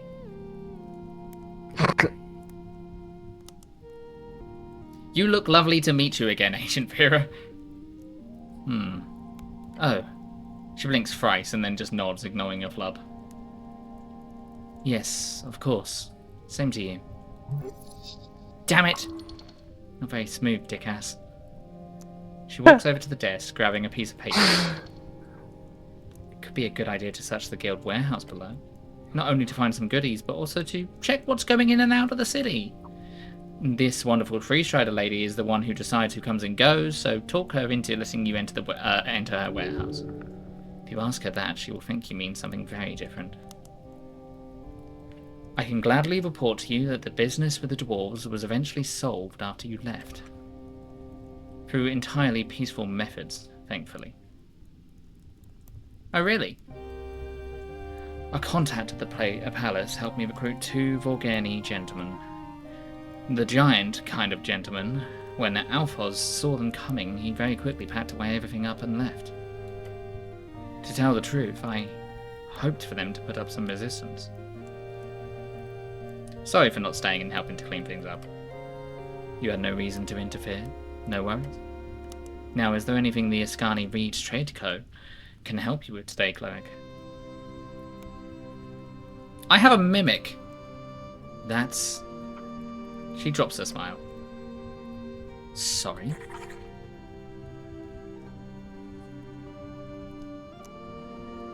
Blue, Meek has spoken. Oh yeah, sorry. Yes, I was trying to find the voice again. Master, talk about Meek. Ahoy, ahoy! That's the voice. You got it. Yes, yes. Her jaw drops. Then her fists go up. Raise your fist too. I would die to protect this smile. No, he's not strangling me or anything. He's just helping me. Meek serve master, yes. Master is great. She shakes her head as if dazed by the visuals. I see. Not heard of a tame mimic before. She lowers her fists. Slowly. He's not tame, per se. Then you are even braver than I thought. Well, cleric, you're full of surprises. But please keep that thing, hidden around here. Just in case we get any guests. About the tea shop owner. One greasy bird, but he's good at his job. What about him?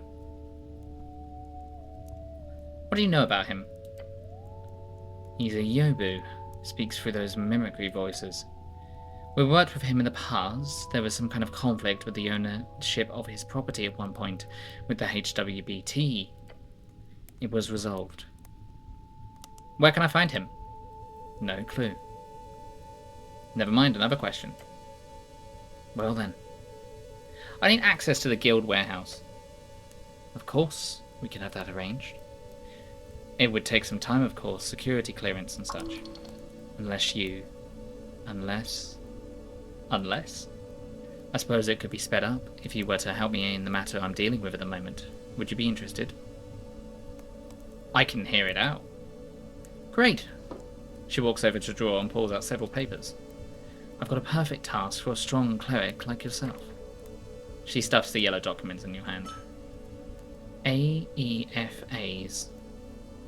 Afia? AEFA. An Ascani Economic Freestrider Accord. We've been unable to hand them out previously due to a number of legal reasons that are being stripped away if we land in a good position with the future government. So in preparation, we're opening talks with a number of local entrepreneurs. However, these handed out by an official cleric would make the process a lot more official. However, greatly expediting the process. At least our numbers seem to indicate that folk are much more agreeable to city officials than our own staff. I'm guessing you can assume why.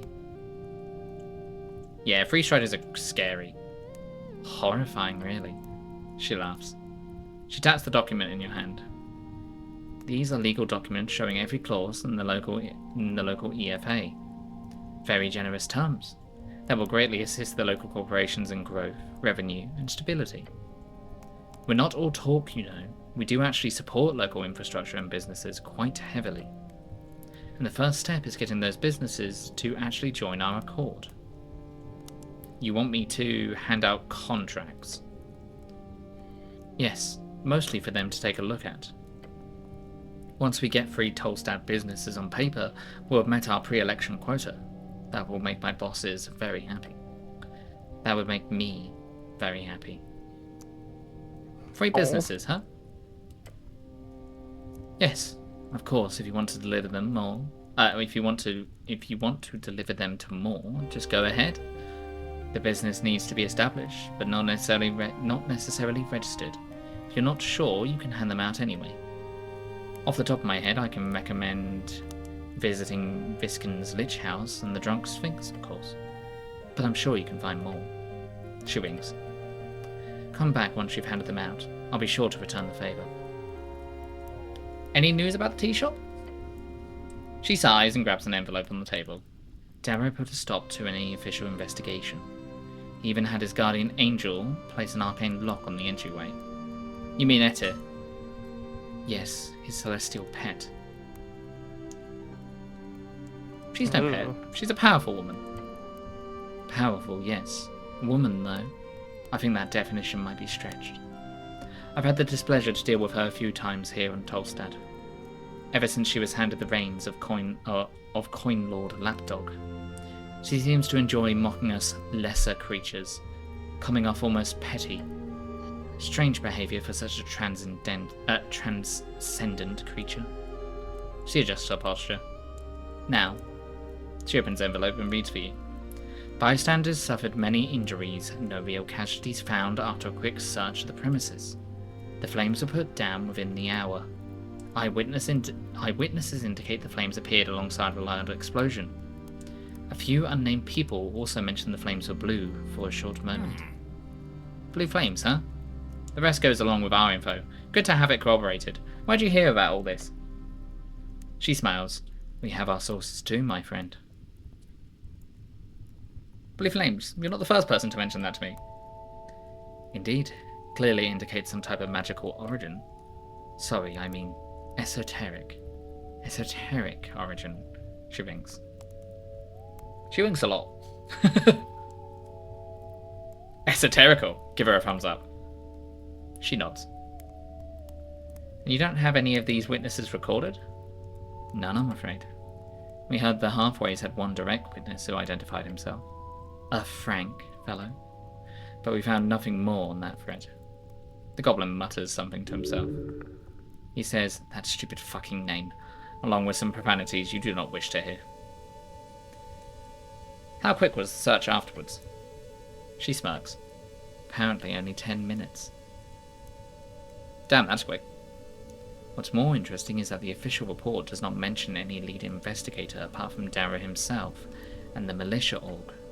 So my guess is they just didn't do anything after the militia put out all the flames and secured the structure. That's insane. They can't just do nothing. Clearly they can. She does not care, but she is intrigued. Thank you for the info. No problem. Anything else?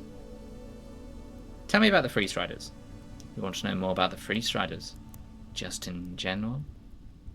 Yes, that's what I said. Roll your eyes. Yes, please fill me up on knowledge. No, actually, I'm good. Yes, please fill me up on knowledge.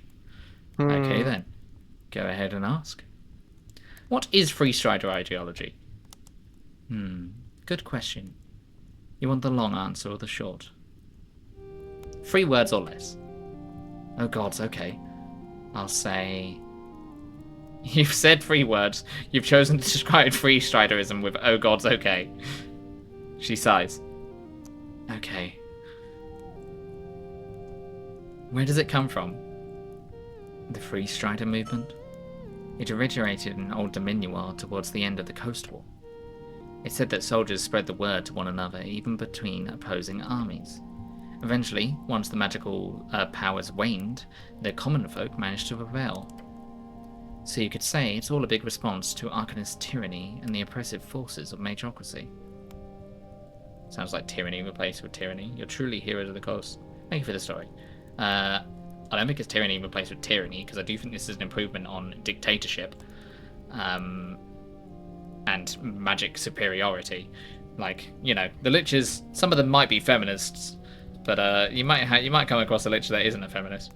It's always possible. But I don't necessarily think they're truly the heroes either. It just sounds like a natural development. It does stand for democracy, but it doesn't really stand for democracy. It stands more for oligarchy. Otherwise, I might consider it to be a better thing. Thanks for the story. You're welcome.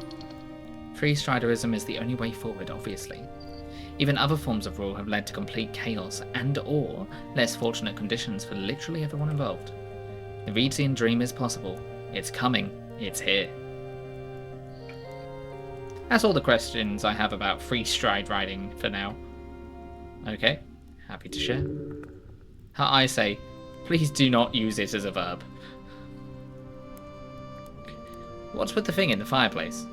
Oh yeah, there's a thing in the fireplace. A weird head that moves around. What's with the thing in the fireplace? Blue, I have a voice for you. Oh, hello, what the I am not a thing. They are Tinital, hired smoke method, an elemental spirit formed by primal energies. They are known to be selfish and violent, yet useful when captured by controlling magics, or even given the right incentive. Don't mind him. He's harmless. I don't know exactly how he came over the contract, but I do believe it was a Cargmeshian fellow who handed it over. A smoke method keeps track of unwanted visitors. So don't touch anything, cleric, unless you like getting seared. She smiles, her tusks gleam. Tell me about the griffin on the roof. Griffin on the roof? The orc laughs at your words. That really sounds like a magazine tale. I swear I've read it at some point.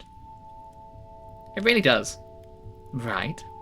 Technically, the griffin is not allowed to use our building as a nest. However, by sheer happenstance, it has become one of the many unwritten and unofficial exemptions around here. I have simply learned to make do as one does. Who owns it? One of our temporary guests. A high-ranking member of the Free Stride has come to visit for the election. One of those types. That could be someone. That's a new person that we haven't heard about. It is a new suspect. And it The just butler sleeps here coming all day? in the third act.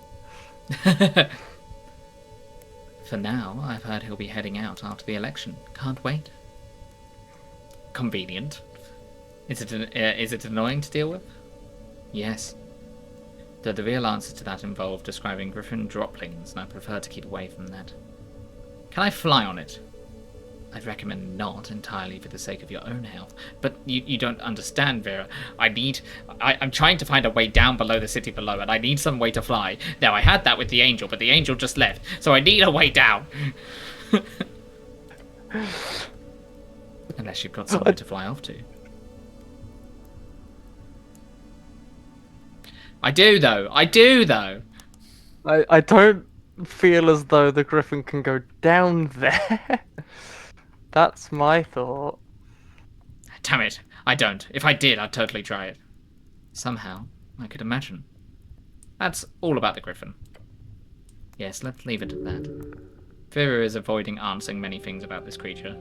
For one, because she does not wish to think about it. For second, because she is not allowed to say anything about its owner. This owner is seeming more suspicious by the second. Hey, can I have that spell scroll over there? Points towards the desk. Oh, that. Just a little something left by my superior during his latest visit. Don't touch it, please. Hey, can I have that spell scroll over there? Oh, that. Just a little something left behind. Don't touch it, please. Why does it... Hold on. It's still appearing orange. I reckon I can do this a lot and maybe annoy her into getting it.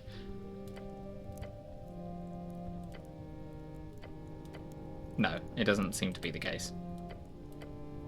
I'm just progressing time. I want to know more about you. My favourite topic.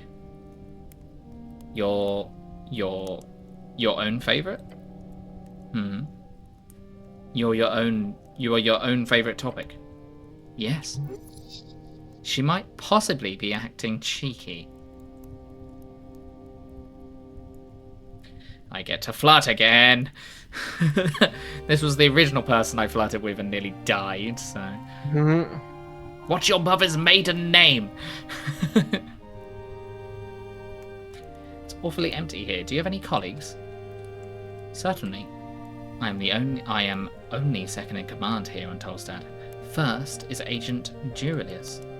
He is currently off securing votes with the Tolstad guilds, leaving me alone here to helm the ship. Her expression changes, hardens. She doesn't like this guy one bit. New suspect? And who is this Durilius? Octavio Pompus Durilius, my wonderful superior. Her words drip with acid. Long name, you need to compete with this guy, clearly. Just one colleague? No. Him and his horde of interns. Horrific practice. It should be illegal not to play your employees like that. Oh, stop complaining. It's simply a smart move to gather a bunch of impressionable youngsters and tell them they're getting job experience by performing labour for you. If you're lucky and they don't suck too much, you literally get free infinite labour. A life hack. Well, not a horde per se. More like 3 to 4 people in rotation. He likes them young and stupid. Is he short by any chance?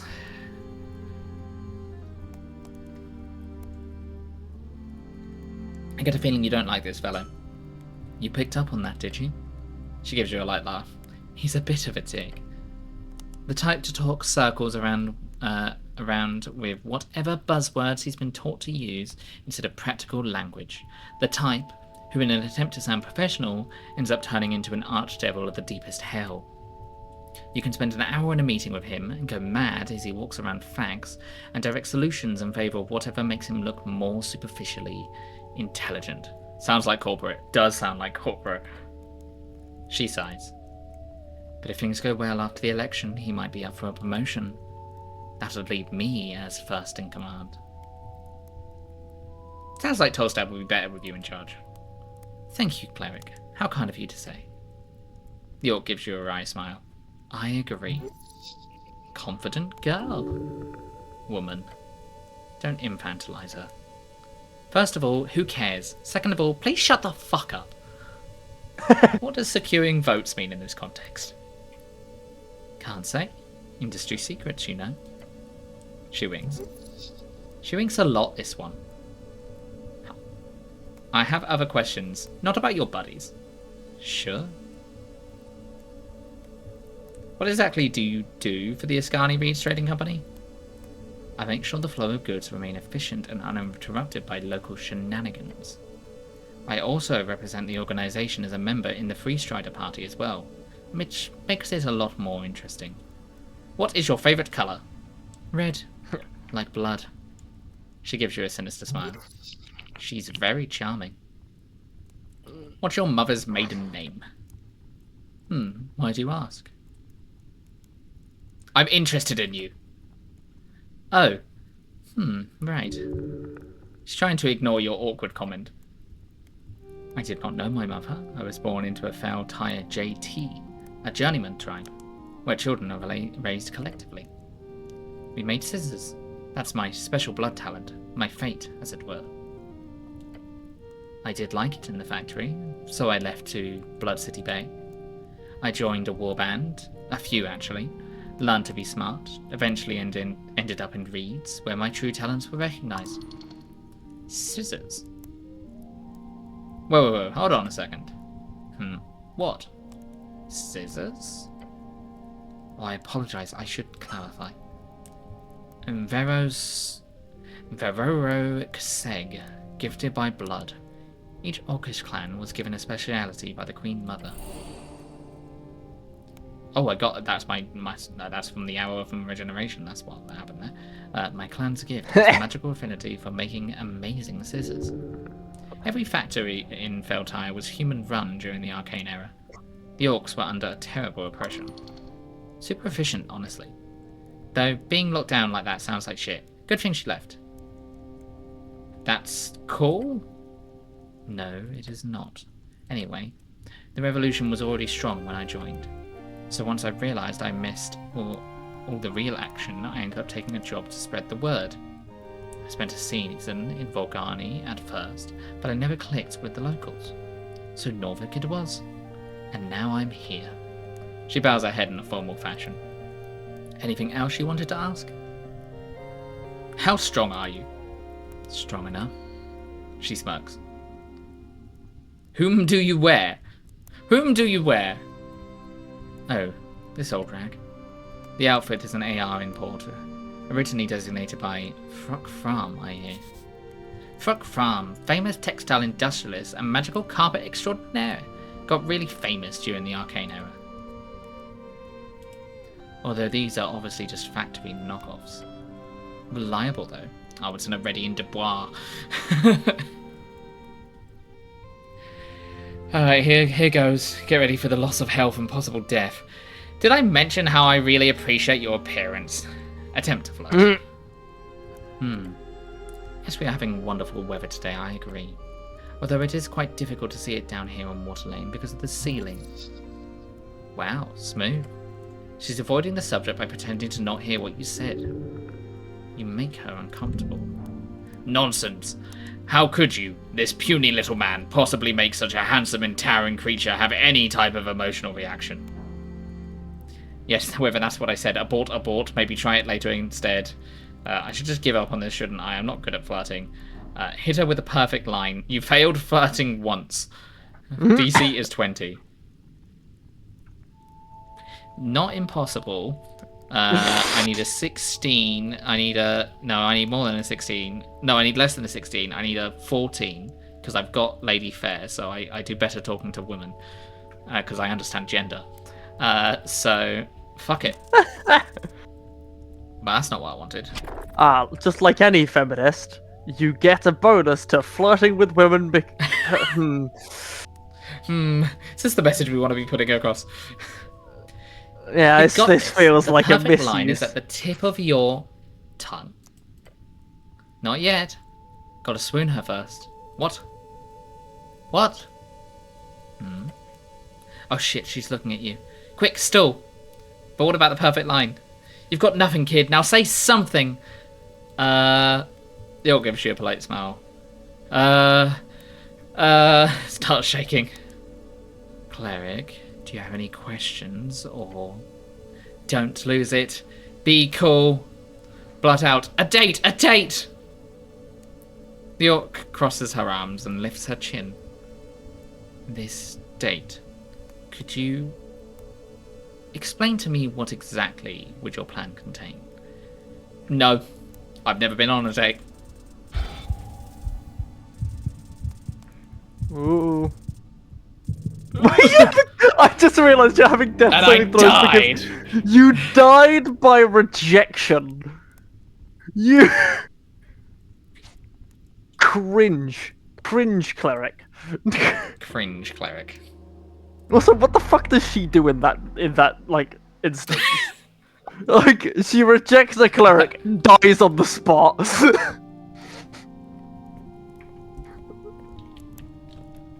Well, time to go through all the dialogue option again.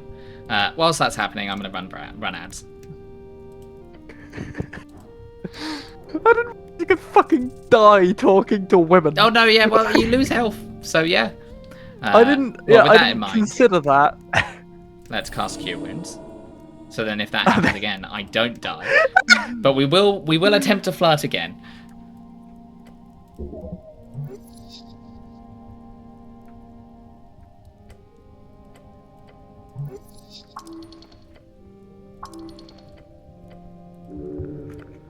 I don't know. I think I have seen people in real life die from flirting.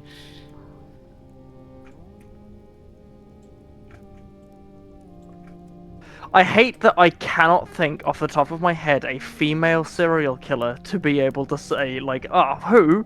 If Oh, flirting with Nair. Coffee. Coffee.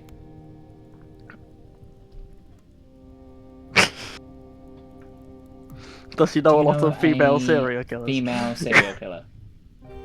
Can you tell me? Who? Eileen Wernos. Eileen Wernos was a female serial killer. Who are you? Who are they flirting with? Eileen Wernos. Nailed it. a bit had. Thank Gothy for me. I will when they take their headphones off. I'll do so. Oh, goodness sake. Blue would like to thank you for giving him a female serial killer because I died to flirting to an orc woman. Do you need any more information? Cool. What do you know about him? Where can I find him? I need access to the guild warehouse. I can hear it out. Afia. Being a dumbass. Yes, free striders are crazy. Or scary even. You want me to hand out contracts. Free businesses. Any news about the tea shop? You mean Etir? She's no pet, she's a powerful woman.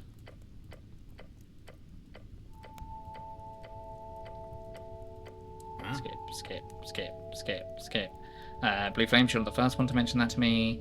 Esoterical, give her a thumbs up. You don't have any witnesses recorded. Welcome back from ads, I'm still going through this dialogue. We also found out about female serial killers. How quick was the search afterwards? Damn, that's quick.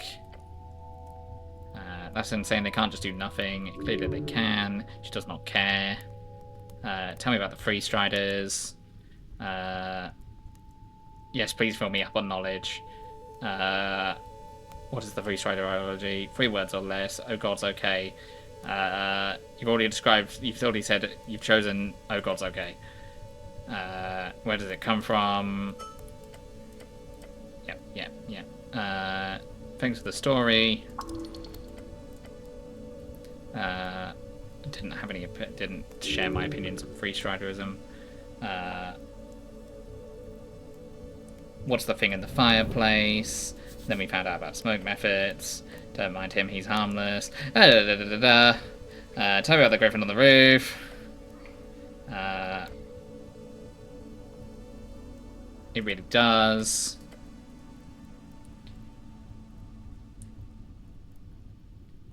Who owns it? Just sleeps here all day.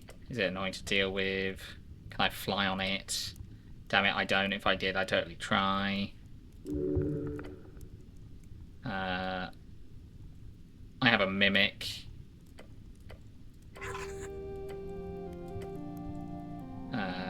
he's not strangling me or anything. He's just helping me.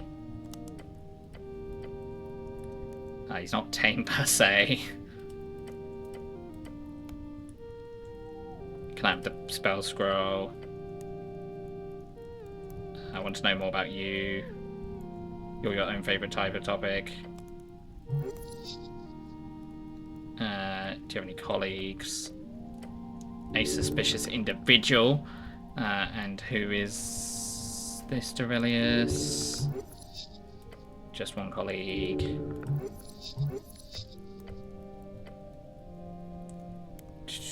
Got a feeling you don't like him.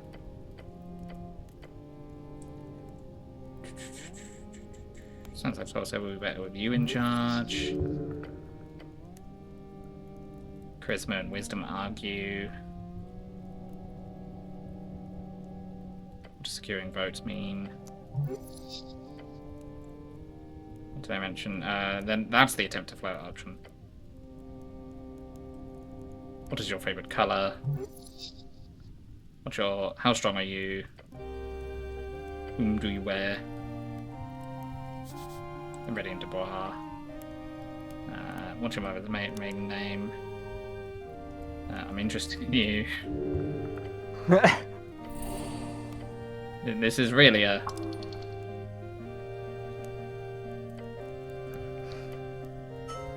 Really should have been a precursor to flirting. Let me get through all of this conversation so that I can fail to flirt with you again. Come on.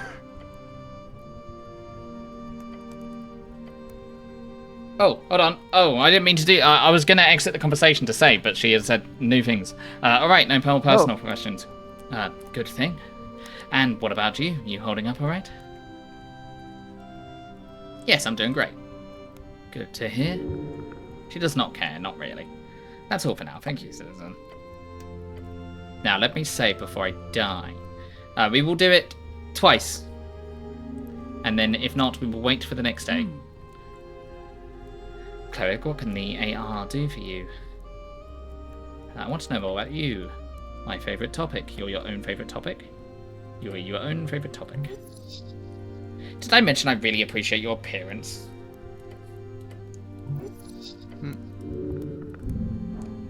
Right. Hit her with the perfect line. Worse!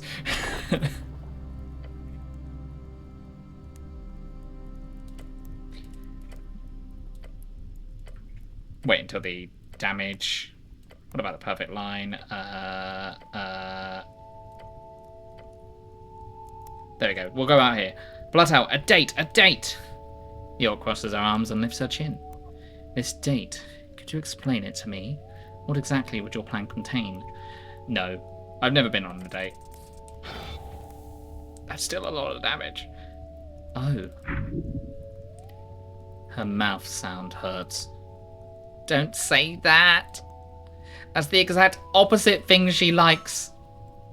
Well, perhaps we can look into that at a later date. I mean, later time then, cleric. If that's okay with you. Okay. She puts on a fake smile. So, I do have some more work to do if you haven't got any more questions. That's all for now. Thank you, citizen. Oh. That's right. It's fine.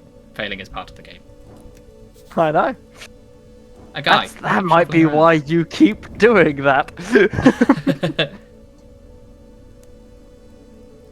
I'm interacting with the method. Oh, sorry, apologies. I missed that. You look into the flames of the fireplace. A hissing voice calls out to you. Didn't your mother ever tell you? It's rude to stare. Oh shit. Look closer. Scroll down and look closer. Your eyes adjust to the brightness of the fire. A figure lies upon a lit timber. Like a puff of smoke, materializing into a solid chunk. It is a method. A primal spirit. This one appears to be made out of smoke and heat. Oh, no, I'm not calling it foul. Keep staring. What? The creature lets out a groan and rolls around on the fireplace. Yes. I'm Tinital. Terrible to meet you. Lovely to meet you as well. I am... Don't stare. It interrupts. Who asked?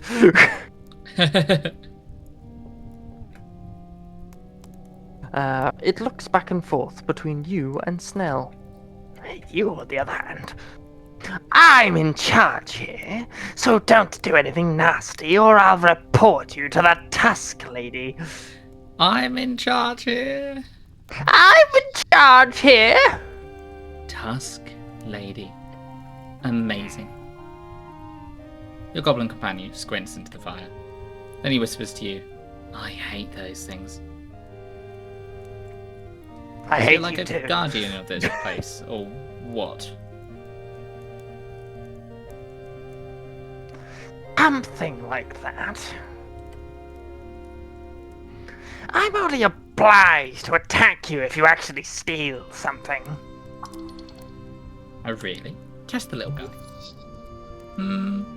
You should push. I said obliged, you could just ask me. I'm not obliged to attack you, I'll still do it. Yeah, you better. Is there something I can do to get you to look the other way? Look, I'm bound here, you know. Only higher orders would allow me to look the other way.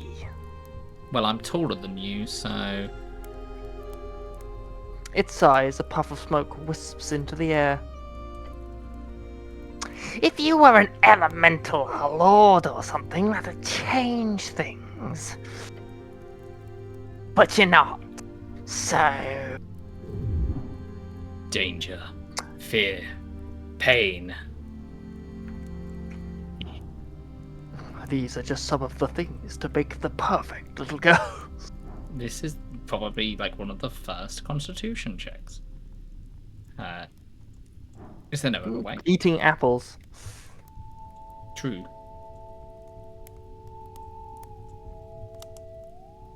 Is there no other I way? mean...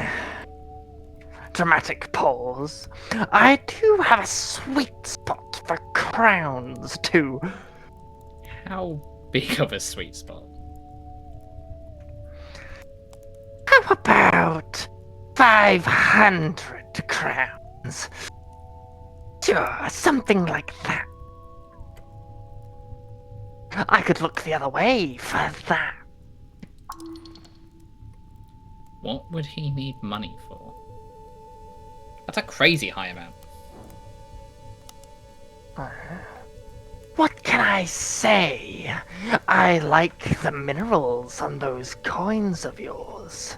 Well, clearly we won't have to do that because I'm a worthy elemental lord. And I will prove it by sticking my hand into this. And succeeding. Shield. Your skin is a shield. Take off your right glove. Ha! Place your hand in front of the smoke guy, right in the flames.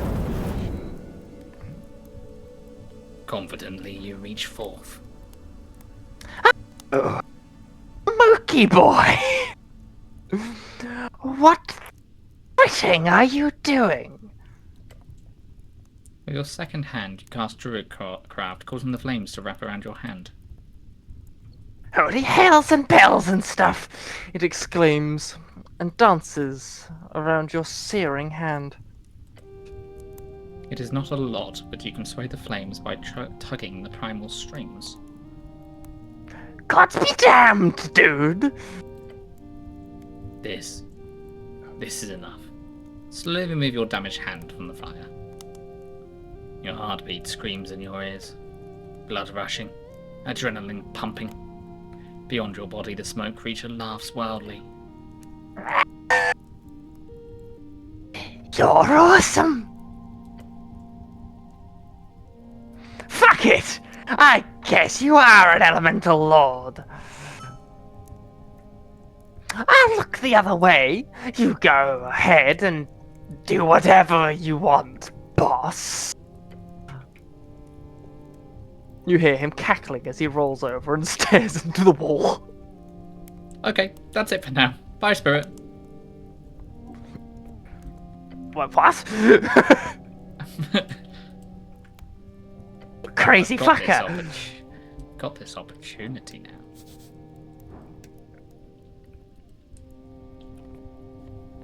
He said he's gonna look the other way.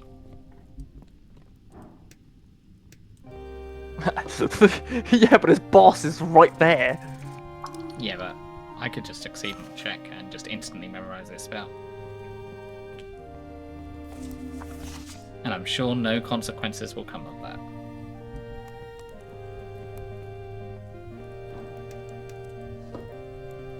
Okay, that's a DC 19. I am less inclined to do that. I could come here later as well. I think I could probably get through the roof. I don't... Now that the safe is here... Yeah, I'll have to come back later. And then steal all the stuff. Because I'm looking for the escaped guy, obviously. Oh... Right, yeah. Not because, you know, I want the cool stuff at all. Sure. You approach the half sphere. The 8 bands you see Divini, Torum, Ascan, Reeds, and Vogani. Look at Divini Torum.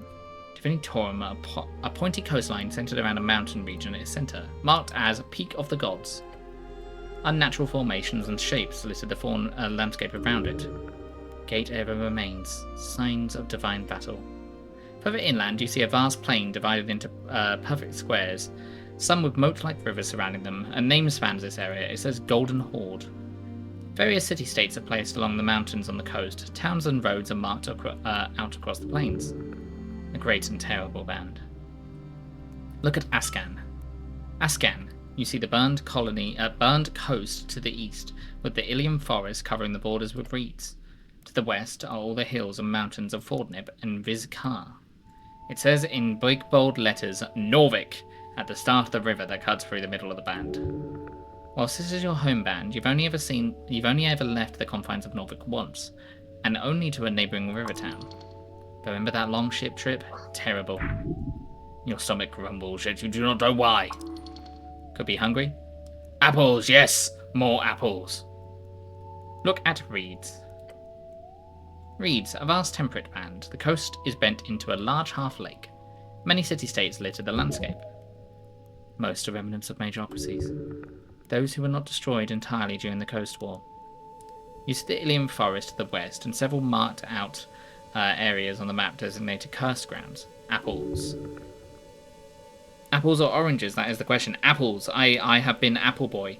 I've been Smoky Boy, I've been Apple Boy, but never once have I been Holy Boy, and I'm very sad about it. You were Holy Boy for, I think, once. Yes, but I couldn't. She said, would you rather be referred to you as Holy Boy? And you said yes, and then she said, that's no. A bit fucking weird. Look at Borghini. Borghini, a great highland. Strangely shaped lakes, special markings designating gravity masses, floating spheres of farmland that are logically difficult to map out. Get impaled a few times and you'll be Holy Boy. Very funny. The only real cities are placed along the coast. A line is marked out halfway towards the race. It says Frontier Gap. You've heard of this place and its beauty. Perhaps one day you will see it for yourself. Spin it around. You do so, revealing the other 4 bands, those furthest away from your home band. You see Hazy, Kargamesh, Valtaya, and Yim. You've never actually seen these bands, so who knows what they're like. Kargamesh has awesome tea. Look at Hazy. Hazy, a grand jungle with a handful of mountain ranges splitting the band into a spiral. It looks like a mall. Several parts of this map are drawn very abstractly. We do not have proper information on large swaths of this band. It is simply too dangerous to map it out properly. Oh, there are people who do not wish to share the knowledge of their home. One of the few points actually marked out is Lake Kujar, near the borders to Vorgeni. Look at Kargamish. Kargamish, two vast desert pockets of magical green across. The rocky savanna at the west and the far-reaching dunes at the east. Divided by the vast river ravine, the Bay of Four, at the peak which lies the legendary city of Ukul. It is marked by vast symbols for other undercoast ravines which connect with the various cities. A stereotypical exotic land beyond the coast. You've read many a tale set in this wonderful land. The sand of the Orient, and emerald serpents. Look at Feltyre. Feltyre, red and white plains with great forest to the east and deserts to the west. A wonderful map of the map, you can actually make out the corpse of Gorgonian as he laid upon the Blood City Bay. One of those wonders of the world you should see before you die. That's where Etir comes from, I believe. They came from the blood of the fallen Titan. Or something from that fallen Titan, I believe. Look at Yim. Yim, the walled band. Large portions of the map are blank. Those are marked out as Yagarias in a wall. You know very little of this land. Look at Jaws Sea, the top of the half sphere.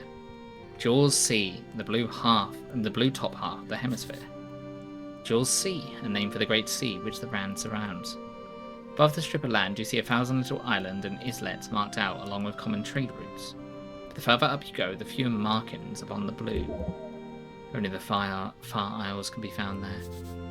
Far Isles, the islands found deep in Jaws Sea, even further than the Middle Edge, known for their aberrant inhabitants and the legendary pirate treasures hid all around. At the top it says Jaws Point.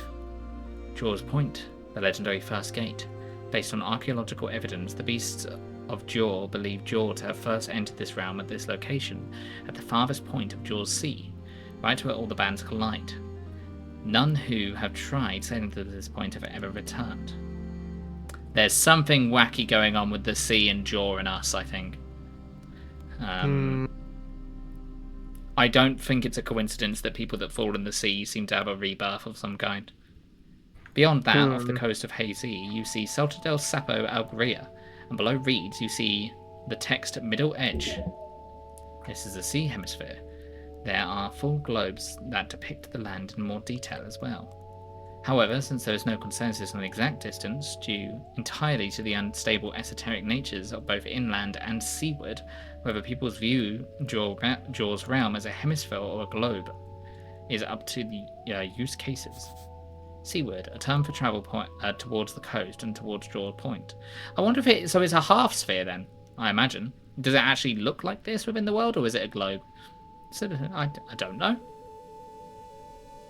What is a hemisphere again? It's not always depicted this way. If you look across the room, you can see a full globe version as well. Okay, so it is a globe. However, the scholarly modern depicting of the world is indeed a hemisphere purely for practical reasons. Travel across the deeper parts of Jaws Sea can be done via arcs across the ocean, while travel across land of the sort that in any way approaches the endless waste will likely result in getting lost in long marches. This is quite easy to understand. Spin it back. You do so, seeing the four bands closest to you. Emotionally, at least. That's all. For now, Globe. Thank you for your time. Oh, that leads me just to here. Where does the other way lead me? Don't mind me, Griffin. Where does this lead? Interesting. Maybe that leads down there. That leads up there. Ooh, I think I have reason to want to explore down there. And I think there's two routes to go down in regards to that. I think we can either go down here to the docks. Yep.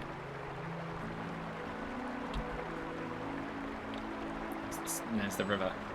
That goddamn river. Where does this lead me? Leads to the warehouse. Only free striders and guild workers are allowed in. Yeah, but what if I tried though?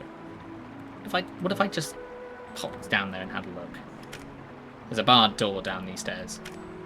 No way, this path is shut for now. This seems to lead to the warehouse. This seems to lead to the warehouse. No way, this path is shut for now. God damn it. Never mind. I also think it's a good reason to go have a look there because we fell into the sea. Looks like an archive. Hello, welcome. Thank you very much for the raid. I appreciate it. How are you doing? Yeah. We're playing Tomodachi Life. How is it? I've heard it's very funny. I've only ever seen one playthrough of that, and it was Living very the dream. dumb. Damn right. Raid, get the pen of cards. Coming up from under your floorboards. Good lord. I have... Oh, hold on. Oh, I need to show you something in a minute. Hold on. You approach the goods hatch. There's a very small goods hatch. The whole building appears to have been repurposed into a warehouse. Otherwise, making it this tiny would have been very silly. Don't think the Free Striders will be too happy with someone sneaking in through the roof. The goblin squats down and grabs the rusty hanglock. But damn, look at this rusty thing. They really don't value security around here. I can smash the lock, or pick the lock, or just leave. I will show you what I wanted to show you first. I have found a mimic, cousin. We have a mimic called Meek. They are a cloak. I have found one of your many mimic cousins.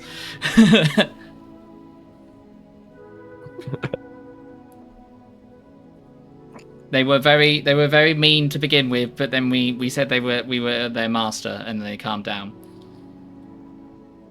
Now they help us with every role. They are unironically fantastic. They didn't help you on one of those roles. They didn't help you when talking with the dragon. Okay, and they didn't help me flirt as well. That's true, which did result in my death. So yeah, look, Meek has their limits. I looked away for a moment, and there's a raid. Yes, we had a raid. Also, hi Soren. Hi Di. I should probably come here later at night. Or I could pick the lock. Actually, if I'm gonna pick the lock, I should use the thing that helps me with picking locks. That would be sensible. Pick the lock. Oh, it's a 0. But this will be easy. I imagine then I just rolled 2 natural 1s. With just a bit of finesse, the lock cracks open. Quite literally, this rusty piece of shit won't even close again. Uh-oh. There we go. Great job. Open the hatch. As you peek inside, you see a rope attached to the wood tumbling down into the open space below. Sweet. Think we can actually climb and back up? Didn't think of that. Let's see how well this rope holds up. Meek has appeared.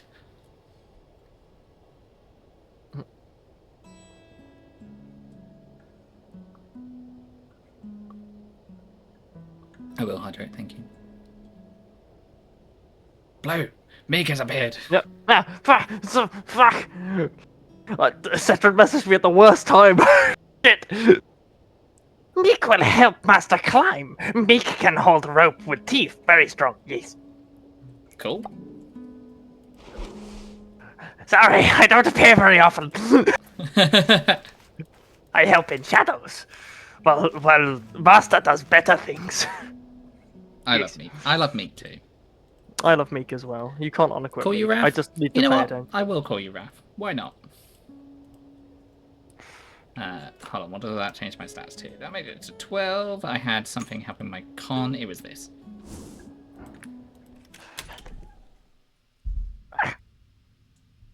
Oh, I'm imagining it like the Doctor Strange cloak, but slightly less cool.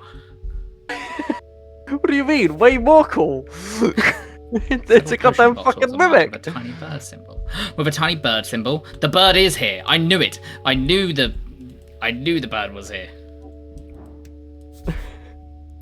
One of these I don't potions know look what bird you're on about. esoteric. Potion of healing. The owner of the tea shop was a bird. Also, if you guys have never played this game and you like even a little bit of it, I would highly advise not watching this stream and playing the game. You can always catch up on it on the VOD if you want to, or on the YouTube. But this is a good game that I would say, if you can, experience it for yourself first. Also, sorry, if you want to go run off or you want to go get a drink, you're more than welcome to. I will not hold it against you. Too late for me. Yeah, you've been here. Oh, I wonder if there's someone in here. Crate with a rhythmic thumping noise coming from inside. A bird folk. It's just a crate, right? But what's the rhythmic thumping noise? Well, let's look at other things before we look in there. Can I like and grab food? No worries. HWBT AR Trade Co. AP Hellet. Oh, it's gone before I finish reading it. A helm in sand. In sand? I nearly died to sand last time. Let's deal with the present problem. You approach one of the many large crates in the warehouse. Why is there a rhythmic thumping noise here? It is coming from this box. Look at the crate. The crate looks at you in turn. You spot a label. It says AR and Keg Exoskeleton Export. There are little holes in the crate in various places. Snell, you hear that noise? I do. Points at the side of the crate. He shows you a strange expression. You know that face well. Constipation, most likely. It's a face that says, be careful, I think we've got something here. Yeah, he wants you to open the crate. Obviously.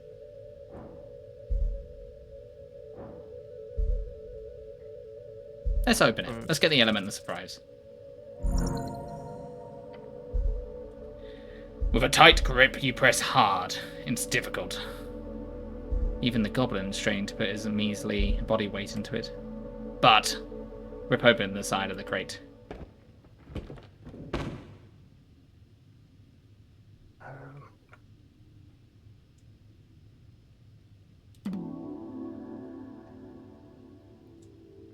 I have a voice for you, Blue. Okay. I'm trying to think what face comes with that. Like, what voice comes so with we know that a couple face. of things about this. From what I can tell, this guy is a not an original D&D race, but is very much like what was Sneed again? Oh, that was a Kenku. A Kenku, very much like a Kenku. They mimic their responses. They also like to drum.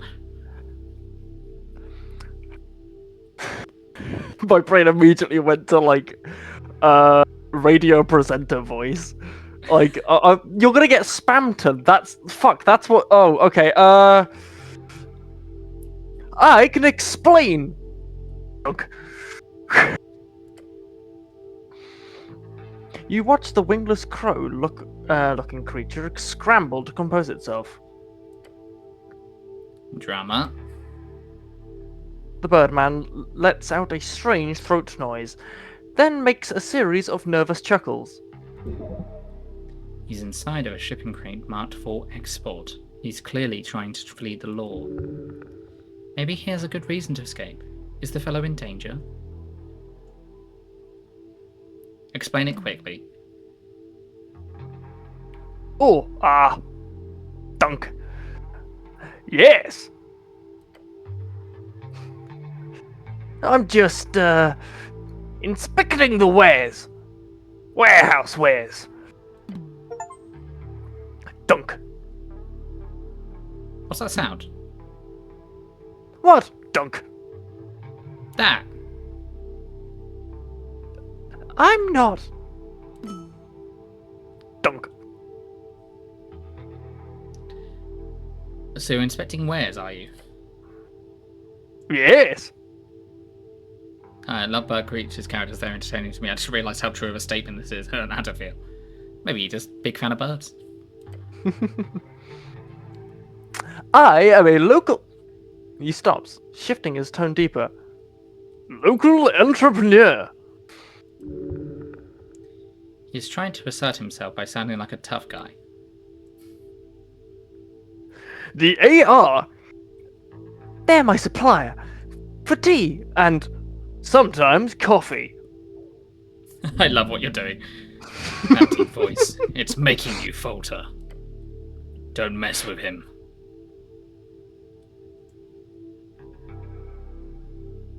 Coffee, isn't that illegal? It's not.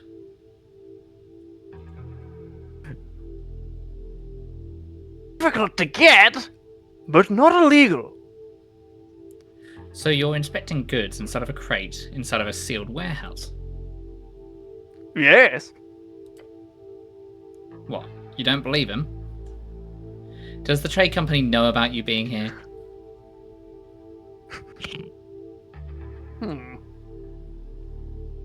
Kenku in particular, I'm also a big fan of Kenku. Some of the Kenkus have made some very interesting characters. Azario just came back into mind. I know that's not a Kenku, but Azario. even still. Azario says, The bird hums like a bird and just nods. Is he pretending to not hear you? I said, do the Free Striders know about your presence, good sir? Ah! Dunk. They, of course. What kind of goods are we talking about here?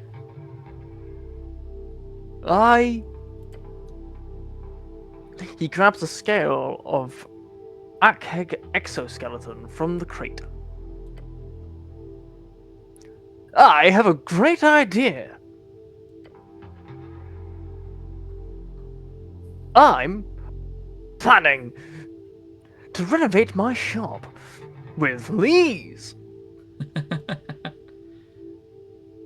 Protection. Renovating with that chitin. Yes, he says, sounding like a young naive child. That sounding like Seymour Skinner's. Nuh-uh. He's lying. Why's your voice so weird? I am Yobu. Yobu Doki. Yobu Dokori. I don't. What? The voice leaves the bird's throat like a drum on fire. Sure. Are you mocking me? No. The bird says and makes a cross with his long winged arms. Never. Yobu, we're no voice of our own. You know, like, you know. Sounds like esoteric bullshit. Yes. A folk curse. Terrible stuff. Why do I have a feeling I shouldn't cast Charm Person? Oh, that's me. Because Charm Person only makes him treat you like a friend. And this bird does not treat his friends with the truth. Sadly, you do not have time to go and prepare it. Although apparently I can cast Grace. I will do that if I confront him. I will tar and unfeather you, you little shit. Are you aware that your tea shop has exploded? What? He knows. The bird mimics the sound of a young and shocked man. Bad sound to pick. He sounds almost sarcastic. What a terrible and dunk. Shocking revelation. Struggling to put together coherent sentences. That's like his nervous tick when his sentences get twisted like that. You didn't hear the explosion? Sorry. He holds up a claw to the side of his head. Oh no, he's got a hearing problem. How sad. The bird fuck is clearly messing with you. Either that, or he's the most awful, compulsive liar you've ever met. You see your companion rub his eyes. I said, did you not hear the explosion? I wonder why he's deaf. Maybe he was there. The bird jolts away from you. No. Did not hear. Dunk. You've been here for how long exactly? I am inspecting many wares. Yeah. These type of mimic birds are known for being able to just hide in a hole for a very, very long time. You're pretty bad at your job, Mr. Drummer. Sorry. For being pretty bad at inspection. I try my best. Do you have any enemies, Mr. Drummer? No. Everyone has. People tend to dig me. You know. Sure. Tell me what happened on that morning when it blew up. Oh. It was a normal, empty tea shop all morning. I had business on Water Lane. Over noon. Been busy since then. Did a big shock. Well, now you know. Awful news. I didn't even had no insurance. Sad. That's for the best. Otherwise, I'd say you blew it up yourself. That's not his political opinion. You hear the bird let out a hearty laugh. If he had a voice of his own, he'd be nervous. It'd be a nervous laugh. No worries. I'll be getting back on my feet. Always do. I'll just go back to inspection. And you'll know where to find me. What are you voting in the election? Oh. Same. I vote for the same goddamn party as you. Oh, I should have put a different voice on as you. I'm trying to think of what strings of words he would have heard before. And then, like, put them together. Which is? Which is? You sound like that? Oh, God. Oh, sorry, yeah. Which is? Oh, fuck off. Fuck you. Weathering. Right, let's end the stream. Oh, I'm never going to live that down. Oh, I hate that impression of my voice. I hate it so much. I do not sound like that. Oh, fuck off. Fuck off, Cetron. That is an old insult. And that still hurts. Oh, mate, no, it's fine. I'll go down to local curries. That makes me feel so better, thank you. I don't remember. I don't remember. I'm trying to think of how to refer to him. We had. Some I don't remember his impression. They did an impression of me that sounded a bit like this and rather nasally. And Yes. hello, I'm Cass Morgause. Weathering. And I hated it every single time it came up because I don't think I sound nasally, but people apparently do. And it's made me very self-conscious about my voice. No, but your impression fine. of that friend was fine, and it made me feel better. Anyway, moving on. You don't seem like an Asgirl. Oh. I am very green. Good. Great choice, my man. You get a feeling he probably uses that sound every time someone tries to talk politics with him in the tea shop. What a genius. You should learn from him. She Should says that a lot. So should I threaten this guy or something else? He seems pretty threatening himself, so maybe not. He sure talks a lot for someone without a voice. But he sucks at lying. The bird's pretty quick. You gotta catch up if you want to find a way to twist reality out of him. Beware. Failing here will mean debasing yourself. Strength just saw a bird in the fetal position rolling out of a box and said, "That guy is a formidable opponent. You must respect his authority." I can cast Grease. I'm gonna cast Grease. You cause a thick sludge of colourful magic grease to erupt around the birdman. Dunk dunk. What the hell, man? Your companion struggles to contain his laughter. Does it help me with my dexterity check? Well, it helped you with well, both. yeah, both. I'm gonna do dex. Because it's not easier, but it is my preferred method.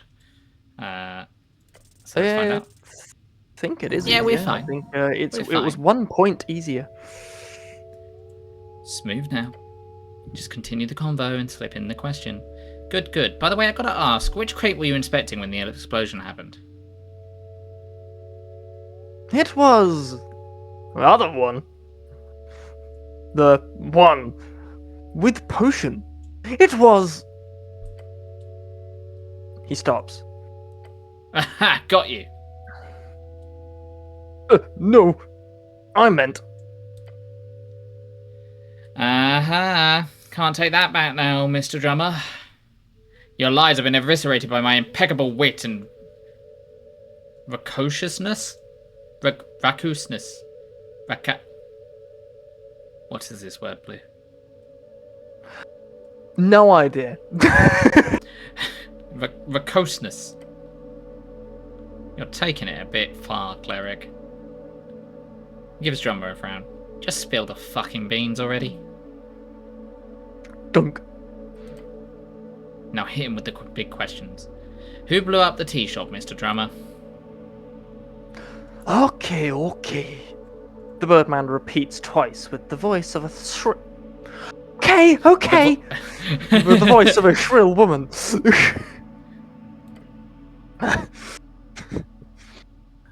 I'll tell you everything.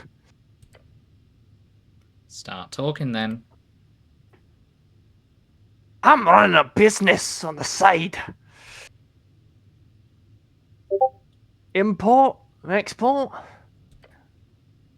Smuggling. Keep going. Free Striders? My supplier. Thank you for that, Cetrin. It does not help. I have no ideas, but my ideas get, I don't know. Oh no, Cetrin sent me a message saying precociousness noun. The quality or state of being vacuous. They set up a meeting on that day. I left the tea shop behind. Went to check on wares. That's true. That's Wait, true. Did you know beforehand that it was going to explode? That is true. This is true. This is true. No. Dunk. I was in the warehouse. Here. I heard an explosion. Then there was. Then I hear Free Striders talking about it upstairs. So I hide in here, waiting for Bort. Bored. Bort. Get away from HWBT and Free Striders and the rest of this bloody mess. My D&D brain only truly works when building with a premise in mind. Yeah, I tend to come up with the idea or the theming behind a D&D character before I tend to kind of explore it from there. So I usually go, what if druid but this, or what if cleric but this. But I usually try and base it around whatever kind of drama's going on at the time, and then try and work it into other people's stories as well. But sometimes I'm like, gimmick is fun. So sometimes I'm like, I want charisma barbarian. No! I refuse to believe that you thought that one through. Also, I don't think I'd ever be able to play. I think if I ever were to play a Kenku, I'd have to play them like Sneed. Someone who has heard someone talk to such an extent where they just have a vernacular in a like in the same voice, but it's like, the voice of a character that's important to them / like a detriment to them. Because I would not be able to do this when they said a bit of time. I could possibly do a Kenku that has heard like a couple of people's voices and try and make those people like important voices that I could emulate. Yeah. But then again, I do that with Elias / Cassandra / I was gonna say. Yeah, I already swap between 4 different personalities with one character anyway, so yeah. But I don't think I could do it on the fly so much. No. That'd be more difficult. Snell, the HWBT didn't know about the smuggling stuff, right? Not to my knowledge, no. God damn. It sounds entirely like a Free Strider extension. Typical. Why are you afraid of the HWBT? I agree with Cetron wholeheartedly. That is the best way to play a Kenku. It's just like you can only repeat things said in session, and you only have a tape recorder to do it with. They will give me punished if they find out my little secret. Dunk. Possibly the old lady won't take kindly to having a smuggling operation going on right under her nose. How are the Free Striders connected with this? They set it up. They set me up. I had access to the secret tunnel under the temple. They forced me. I had to.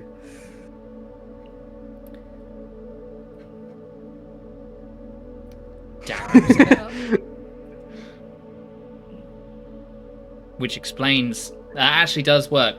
If Yes, Darrow that's set it really up, then that explains why Etir came over, did a quick interview, and literally just left straight away. Immediately went and said, "These are this investigation will be reached out by an outside party, which is the cleric, with the idea of it being done by the." But why would you point the finger at yourself? Why not handle it all in house and not get an outside in? Well, I guess then they could be accused of rigging it, of them hiding something, because they people might expect it to be Free Striders anyway.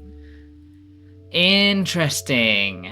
What's the angle here? And this might be why Etir is not too fun of Darrow either. Yeah, that was my thought. To do it. If she had to be involved, but not. Who would an elf talk to but a celestial angel? Like, that is a like, those are two forces hitting against each other. Yeah, but the angel flew in. So how did the angel get? I don't know. Tell me more about this meeting. It was. He seems to stop for a moment, contemplating his next mimicry carefully. At noon, information broker. A foreign woman.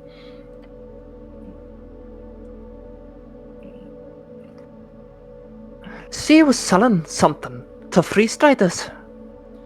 Oh, the elf was given the necklace of Bibles to a Free Strider, which could have been the angel. I was in tea shop when I left. Oh boy. You're talking about the elf. Elf.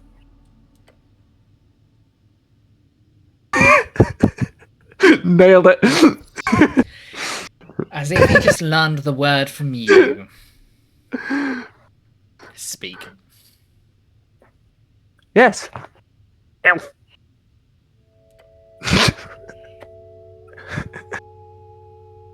Sorry. I do not know much. The voice he's mimicking displays way more confidence than his body language admits. I don't know. Her name. She would hang out with the dwarfs. Sometimes. Dwarves say. You should have a chat with him about that. This broker must be a good person if she is friends with dwarves. Who is she meeting with? Freestrider? Freelancer. The hag. A hag? We haven't had a hag come up at all. Yes, we have. The demi-lich brought up hags. Yes, the feminist hags. The feminist hags. And I believe they were freelancers. Well remembered. I always remember what the feminist demi-lich says. He starts flapping his arms as if he had wings. That's it! She, the hag. She did it. She blew up my tea shop.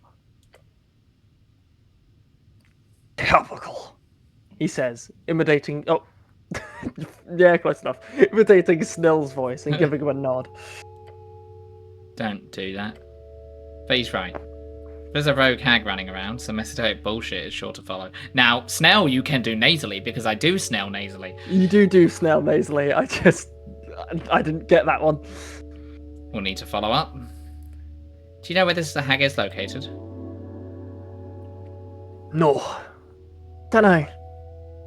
Ask the freelancers. Not freestriders, fuck. That's it. That's all. That's all. I know. Where do you store these smuggled goods? Dunk. In secret tunnel. Snell squints. And how do I gain access to this secret Mountains. tunnel? It. It's very reluctant to share this. You broke him enough. He'll spill the beans on this tool. What? On this too. Well, go on. Entrance from tea shop might be broken. It's the fucking painting. There is hidden entrance from the Temple of Earth. Hidden entrance in the temple? Yeah. You can find it along the right side. Windows. Move rocks. Just enter at large chamber. Then go right. Can't miss it. Move rocks? Yes. Loose. Stone tiles in the floor. By the windows. Middle of the wall. To the right.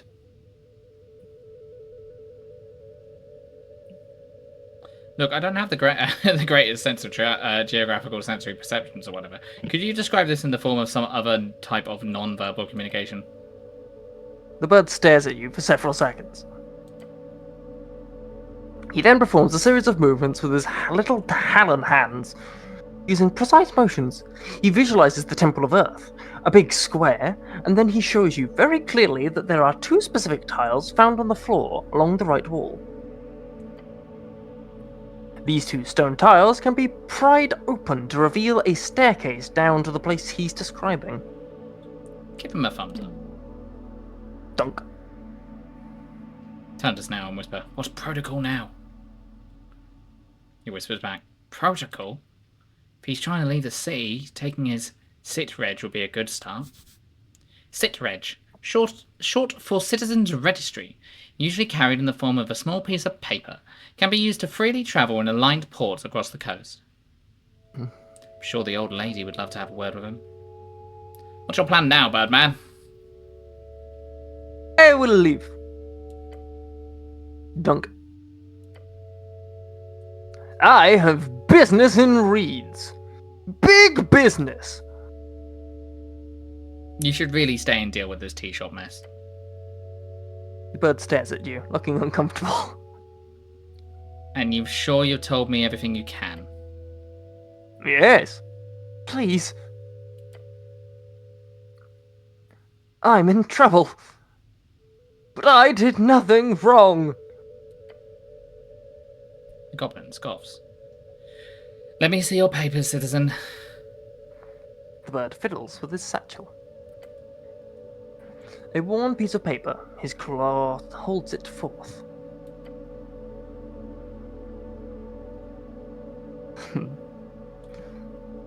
Citizens Registry. Rabbit. As you hold it up to your helmet, the bird makes that rhythmic thumping noise a few more times. Dunk, dunk, dunk, dunk.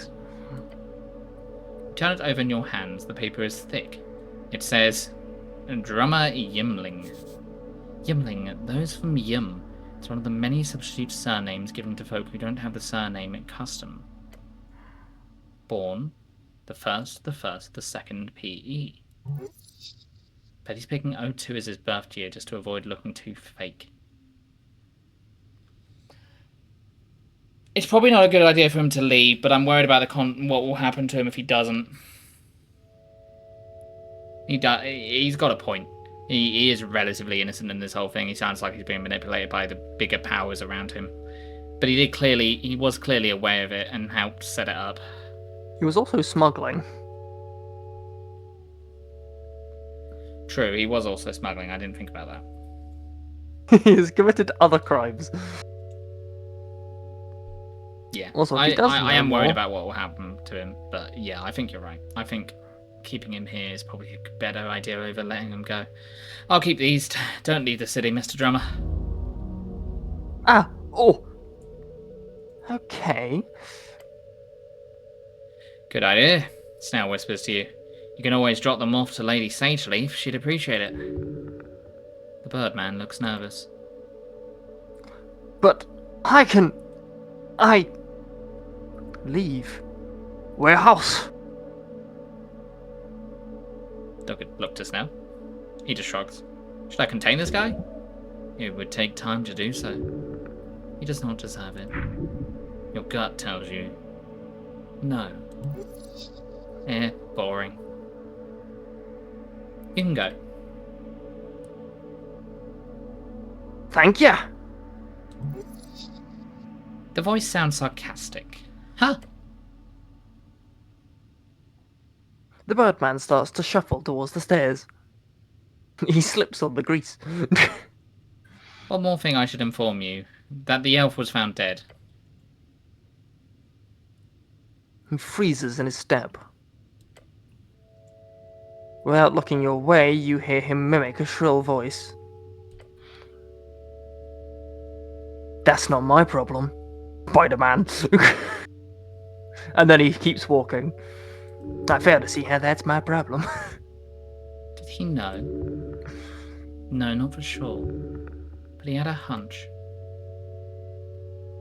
As the Birdman leaves the warehouse, you hear a faint rhythmic sound follow him out. Dunk. I wonder what he'll do. Is it okay to have him running around? Not like we've got a jail to toss him in. Well, I mean you do, but then you'd have to go do that. Sounds like a pain just to catch a lying bird. Going all the way to the stockade to do all the paperwork and document all the evidence. It would take a full day if you're lucky.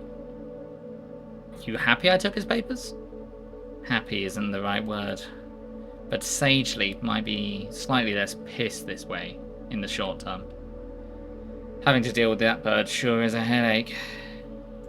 You believe anything he said? Sure. I'm saying he believes he's a victim here. I'm inclined to say the same somewhat.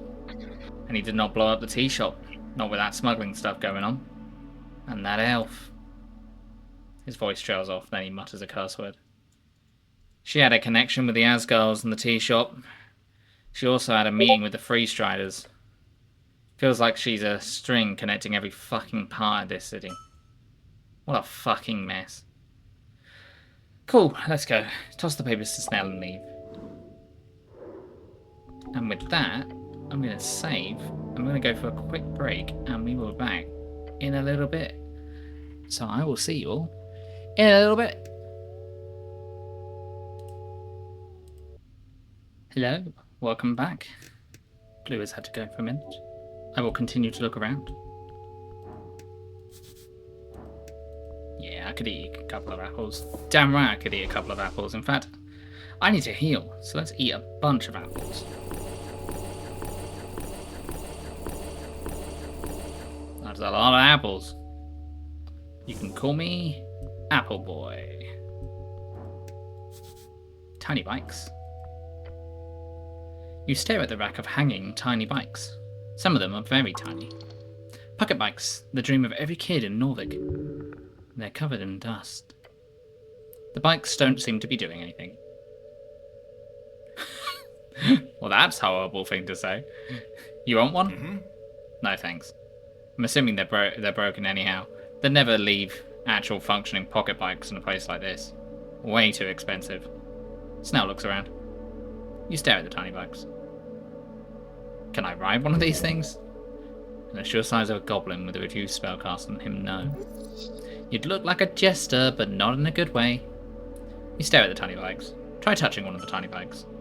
Quick tap reveals the lack of any esoteric tingle. Probably why they're here, covered in dust. You stare at the tiny bikes. Right, neat.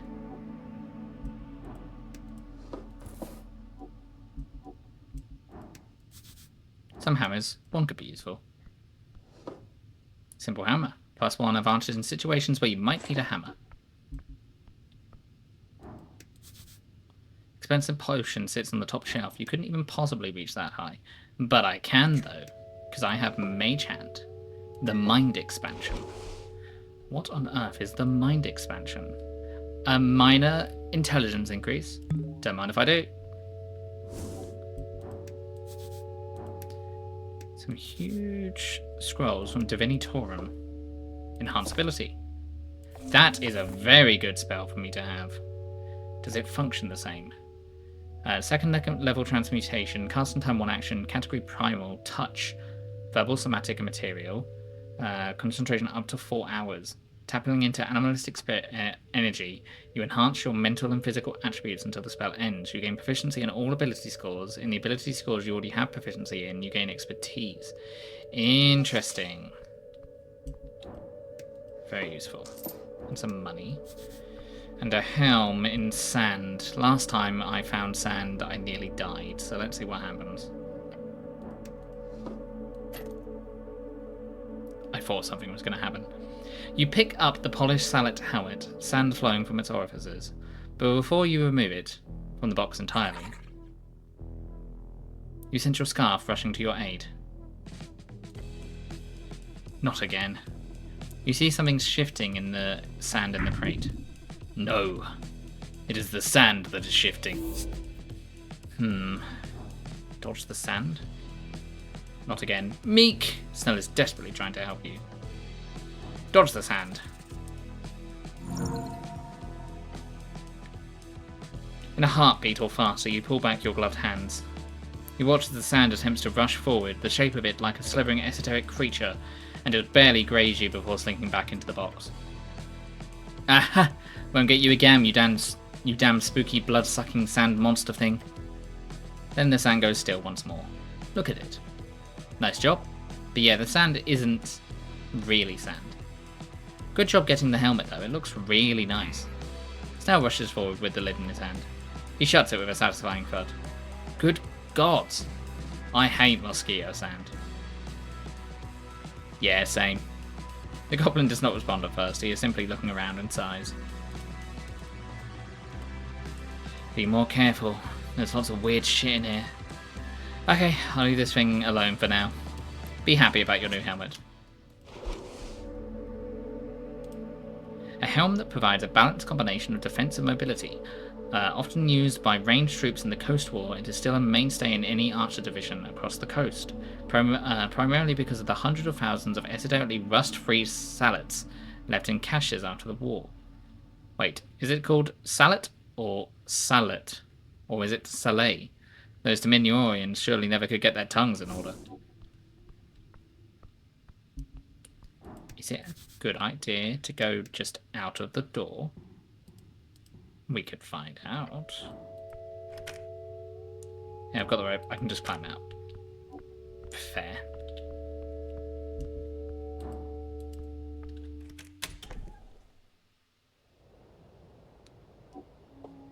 Nice.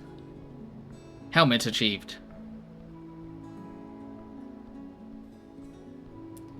Okay then, what is the port of call next? We've gone there. We've had a look in there. Nothing else around here. Is it late enough for me to go get my spell book now?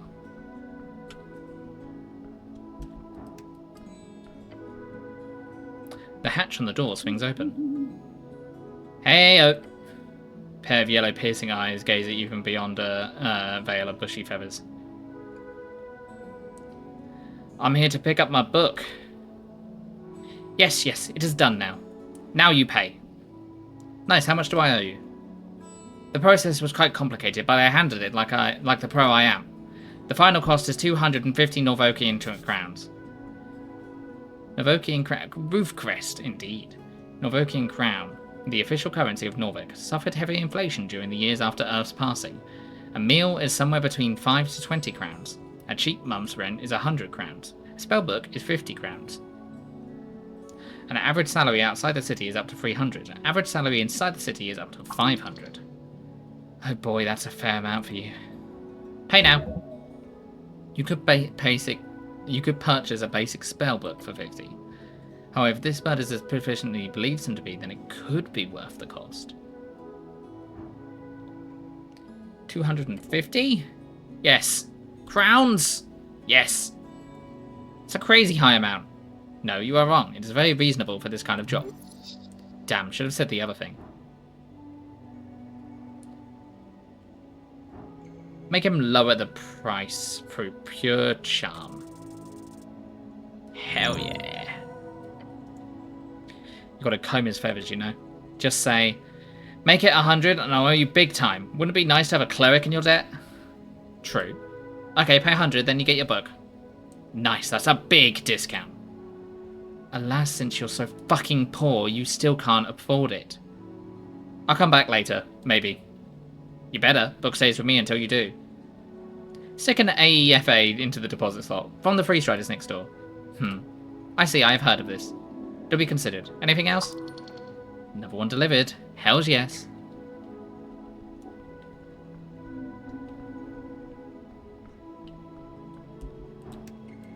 What if we can talk to the turtle man?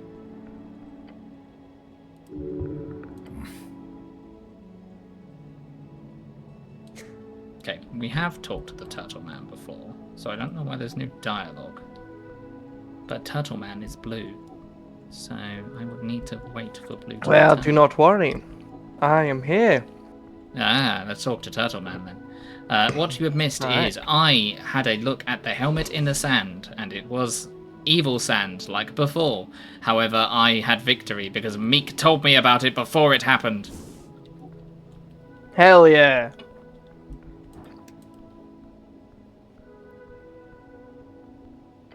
I wonder what's up with the Also, evil sand. It was 50,000 to get my spellbook back, and I managed to roll a charisma check and get him down to 100 with me being in his debt.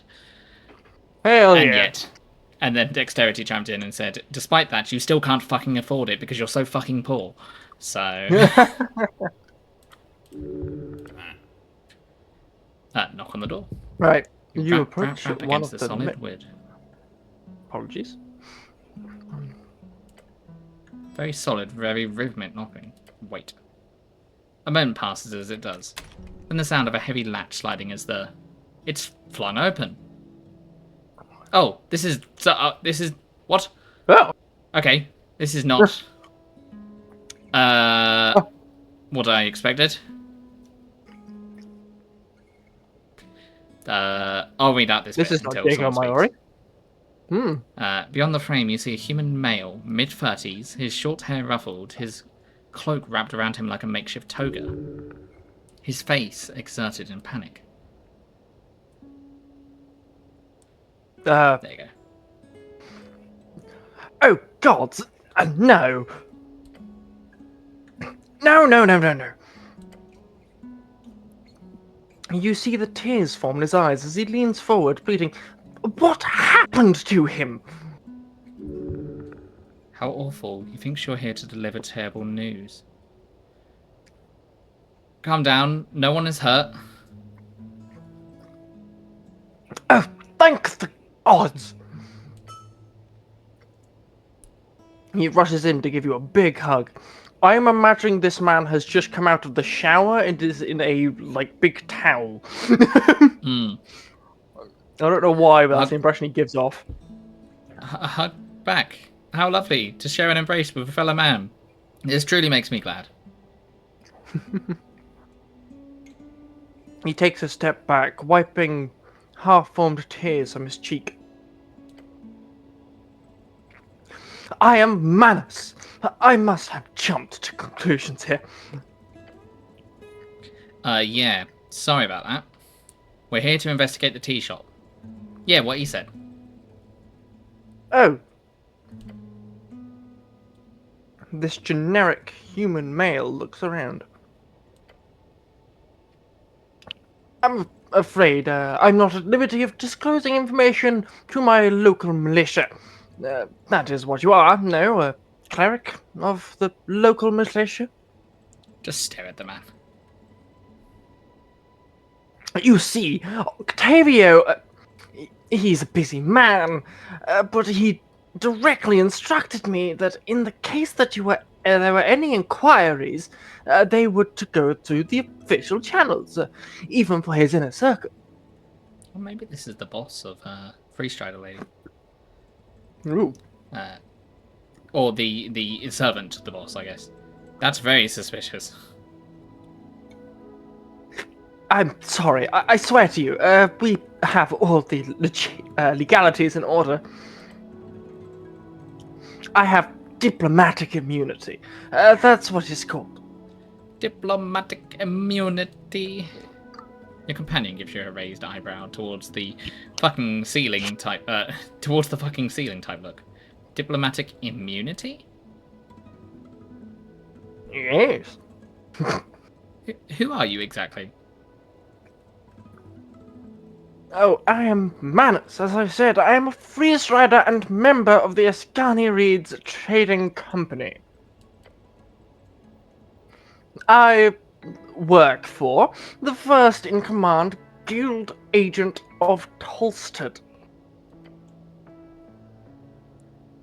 I'm afraid I can't offer you anything more than that.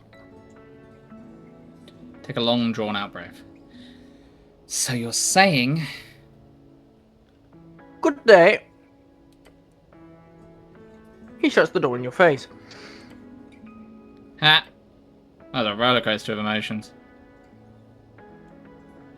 This was some big shot, didn't it? Wasn't it? Did I just mess up? I wouldn't worry about it. On paper, you did nothing wrong. Good to know. I trust your intuition. Though really, we're just standing here talking outside of this poor guy's door, so can we move, please? What's a roller coaster? You haven't heard of it? It's one of those... I've healed because of it. It's one of those carnival things, you know? One of those wooden inclines with a little cart you ride all the way down. Huh, I thought those were called slippy slides. Sorry to inform you, but the name changed a couple of years ago. Probably because Slippy Slides is a god-awful name. Alright, well, I'm not going to call them that. So you go ahead and translate that in your head. Anyway, can we go now? Oh, well. Never mind. Oh, I also gave out one of the Free Striders things. Slippy Slide sounds nice enough. Exactly. This world is so Sounds warm and so dull. inviting, How dare it? as Rogue would say. Well, were we expecting that to be like the Jago Mayuri toad? Yeah, I did. Yeah, it's the same street. Yeah. A couple of years ago, I took that. It took that long to decide it was a bad name. How dare you? Slippy Slides is a perfectly reasonable name. I love going down to my local Slippy Slide park. I can't touch I mean, that it sounds again. like a water park. That's true. There would be some confusion there, I feel. He is speaking to you. Touch the pillar. It's a pillar of fucking jaw. This adds even more context that I am actually a cleric of jaw. And he talks to me through the pillars. Touch the wondrous pillar.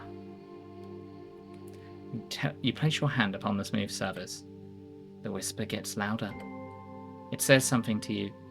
Something weird. No, wait. It's a conversation. One you don't take part in. Guess you can try and join in. Oh, this is the check I had before. I have disadvantage because the goblin's impatient. No, Meek I can helps. try and talk to it. And apparently no disadvantage. Speak. Hello? The goblin perks up. Ah, not me. Sorry. The pillar vibrates. Hello? The whisper lies inside of you. Or something. It says, he is here. Who is here? It says, divinity. It says, death.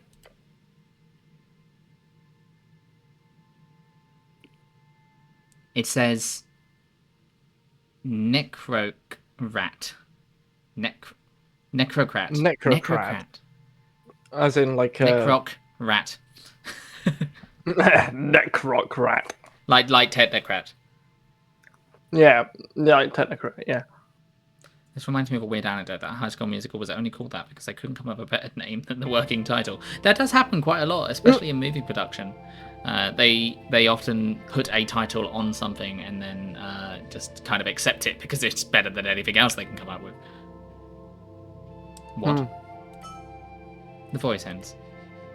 Your hand is repelled from the surface. Ouch. Step back. Weird.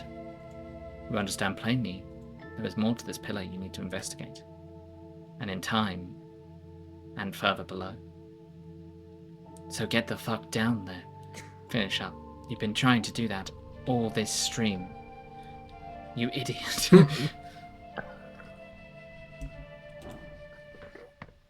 See, how the fuck does Meek help you there? But he can't help you get bitches. Like, what? There's everyone here. There's the lads. There's the dwarf from down below. I don't know who that is. That's a new character. There's the therapist. There's that guy, Raz. Well, I did come here with a purpose, so let's do that. This is when, like, you close and lock the doors and, like, announce to the room, all right, everyone, there's been a murder. Someone in this All right, room everyone. committed it. What are you Not voting for in the really next until we figure election? it out. Sweet Right, healing. Hey. This is one of yours, Blue. Oh, yes, it is. Hey, cleric. Lovely to see you again. Anything I can help you with? Hand her an AEFA. The Free Striders want you to sign this. Alright, everyone, I suppose you're wondering why I called you this, Dinery. She looks over the document. Oh, thank you, but I've already got one. It's right in my office. Old Rick's here got some sources of her own, you see. This is a green reminder. I'm sure to sign it soon. Maybe read through it first?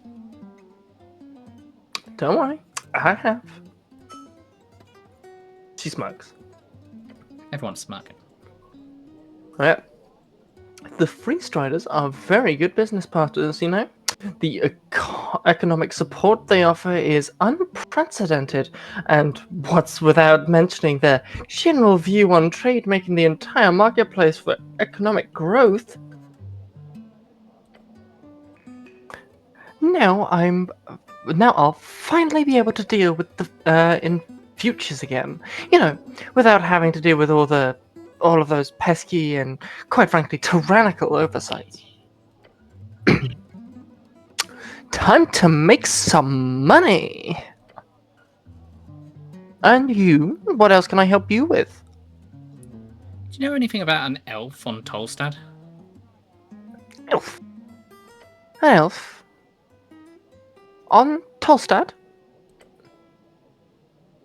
You go up the hill, you might find some neat. Oh, near, not there we are. Near the Islanian. Yeah, Islanian embassy, obviously. In the Palace District. But not here. That's a bold thing just to say. I found a dead elf in the tea shop. Don't get elves here often. Elf. In 3 years, we've never had an elf in here. Like, actually none, to my knowledge at least. I really don't think it's a good idea to tell her there's a dead elf. No, I But don't the think so underlying either. text makes me feel like I want to. No. Alright, another topic. Resist. Well, bear in mind that she's also a sucker for gossip and told you a bunch of stuff Yeah. upon you That's coming gonna in. soon make Yeah. the whole world know. Mm. I'm looking for a hack. Her smile widens. A trigger. She knows something. Most folks steer clear of those creatures. But you wade into danger, don't you, cleric? She's avoiding the topic. You know any hags on Tolstad? I know all kinds of beasts. But no hag, I'm afraid. She smiles just a bit too much. Best method? Just give her some silence. She'll keep talking. That's fair. She likes to talk. Mm-hmm. Just stare at her. She fidgets and looks around. It takes approximately 3.5 seconds for her to confess. Okay, fine. I might know something. But, I might not, you know. She's playing games. Time to play along.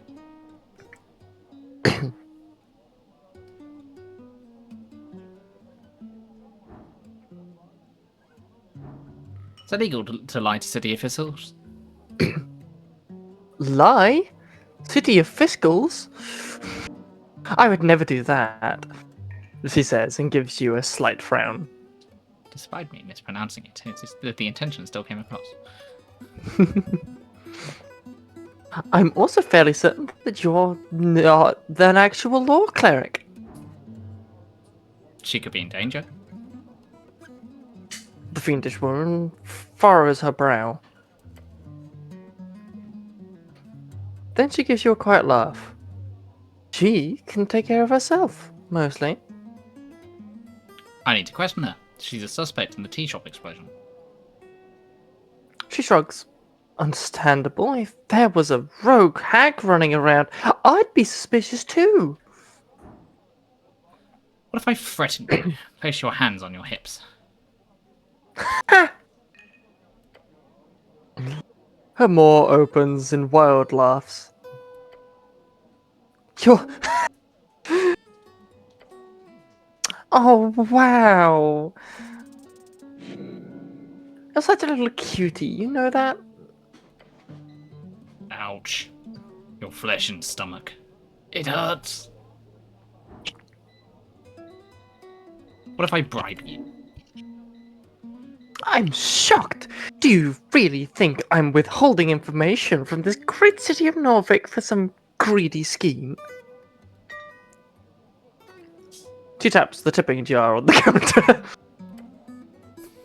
Just tip as always. But a tip is always appreciated. Toss 10 crowns into the tipping jar. Earth be blessed, cleric. Convince her to tell you about this hag. Hell yeah. Feminism. Helps me. I don't think it was required for that role, but yes. Feminism. Yep. We're talking about an emotional bond here. A deep bond. With who? She's protecting a friend. But she's also kind of tired of it. She won't sacrifice too much for it. So just go ahead and convince her that you'll help. That you'll clean up all this mess. Hey, Fiend Lady. Call me Rix.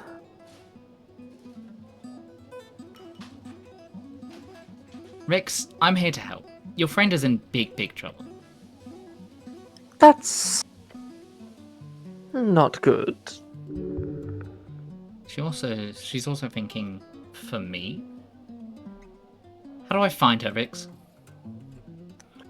She looks down behind the counter, biting her lower lip.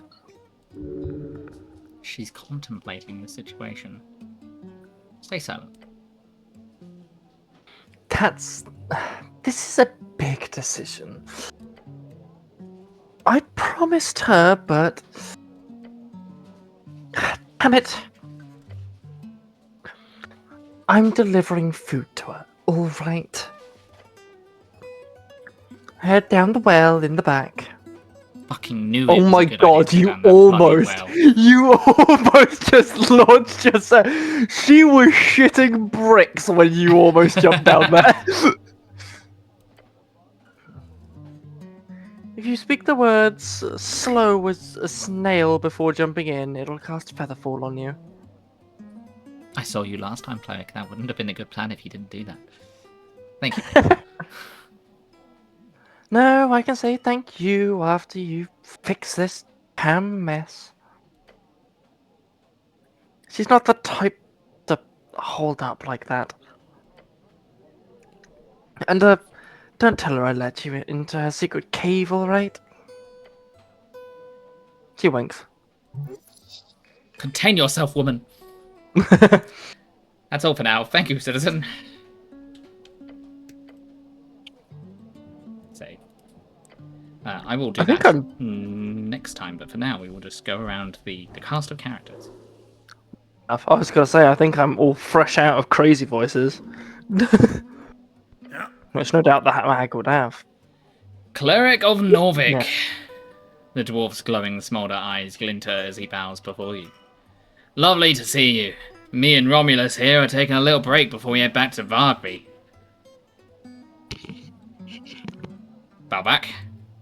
He laughs. Clearly somewhat inebriated. Oh, and I hope the pickaxe been treating you well. Try to pet Romulus. The rust monster snaps at your fingers, and Askel gently pushes your hand away. I suggest staying at a distance. You're essentially draped in his favourite meal, Cleric. The pickaxe? Oh right, that thing. Yep. Again, it doesn't quite work right, but if you play around with it, I'm sure you'll be able to get something useful out of it. So you're an adventurer. Ah, that'll be a decent term for it. Though some veterans would give me crap if I'd tried to label myself that way. I've only been around a few laps. Like where? Oh, mostly the city below. It's less interesting than it was in my father's time. Back during the real dungeoneering. Back when they'd go venturing all the way to Tolstad. To the Forge of Furies. But there's still a few crevices to crack open right back here in the city. I'm sure you've noticed yourself down there. Even in top level areas like Tolstad's below. There's quite a few secrets to uncover. And some monsters to run into. He's a classic delver. Norvik's a bit of a dry spot at the moment, but some areas inland get various adventuring investment parties from time to time. He laughs. Though I did join a venture to the burned coast one time. Just to the outskirts, of course, to some kobold-held ruins. Can't talk much about it. I signed a hefty NDA. NDA, non-disclosure agreement, a document that forces you to shut up about something, usually not esoterically binding. Where are you from, Asgale? My home is the settlement of Strenstop. You haven't heard of it? Tell me more. Not much to tell. Strenstop is small and peaceful. I get back there every once in a year or so to go visit family. They sometimes want me to stay and join the mining corp, maybe when I'm older. How did you end up here? In Norvik? Scratches his beard. It's a business trip originally. I joined one of my uncles on a delve. That got me hooked. Ended up just sticking around on the third trip. A typical immigrant story. No. So when are you leaving? This could be perceived as rude. A typical immigrant story? Sure. Shakes his head and mutters. But really I'm a bit of a lost soul. At least until I find those lost mines. Then I'll be set for life. Romulus lets out a screech. What kind of dwarf are you? I'm an underdwarf. That's where the glowing eyes come in. Underdwarf. The dwarfs of the Undercoast. Their own term for it would be Glodveg. We're descended from Azers, and distant cousin of the exiled Asgalis dwarves back here in Norvik. Gonna head off to bed. Good luck with the rest of the stream. No way, etc. We'll probably be finishing up soon anyway. Don't call him a dark dwarf. Askel is clearly one of the good ones, so use whatever words he's happy with. One of the good ones!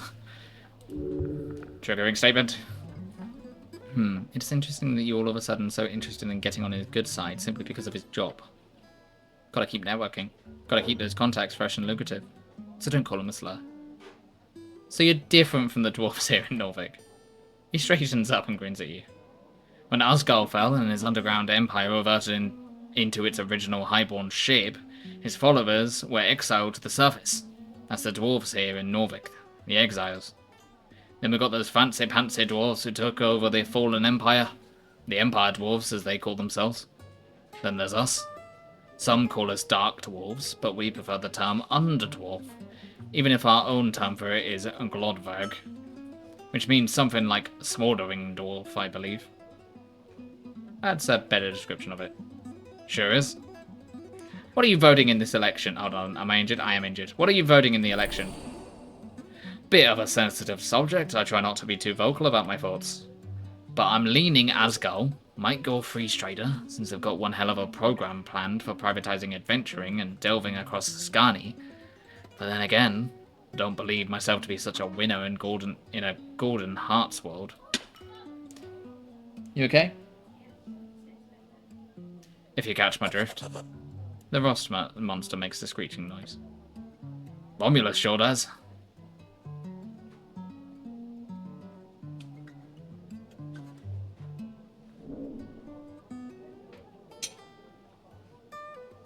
As a future god wizard king of this city, I surely require strong adventurers to guide to protect the lands.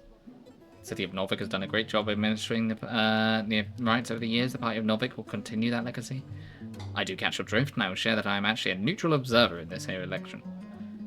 The Free Striders will allow you to engage in your explorations much more freely. You should vote for them. Scholars will make sure the economy is... I actually believe in his interest it probably would be the Free Striders. So I'm going to tell him what I think he should probably do. The Free Striders will allow you to engage in your explorations much more freely. You should vote for them. That's exactly the point that keeps sticking in my gut. But we'll see. There's still time until Romulus and I have some thinking to do. The rest monster touches his hand with its sprouts. That's all for now. See you on election day, Asgard. Alright, let's get a blue character. If I do it, this is an everyone character. This is a me character. This is an unknown. But unknown might be long chat. Who is that? The unknown. It's the unknown. It's the unknown. I made my choice. An angel? Really? Uh-huh. Which one is that? It's that one. She wasn't weird. She had Sort of a eyes, like noble glowing eyes, but actual eyes. And she wasn't floating. She wasn't floating, not always. So she could float. She talked to you. Yeah. Why? That's a good old question, Sten. Like, actually, why would you ever think about talking with a Celestial? Keep listening. The lanky boy snaps his fingers and a bit of a spark appears. Let me start from the beginning, okay? Roller crosses his arms. Go ahead. I was at the palace, around those fancy mansion apartments. Before you ask, my great aunt lives there. Right. She was the old lady who was in the newspaper, Astrid Timberholm.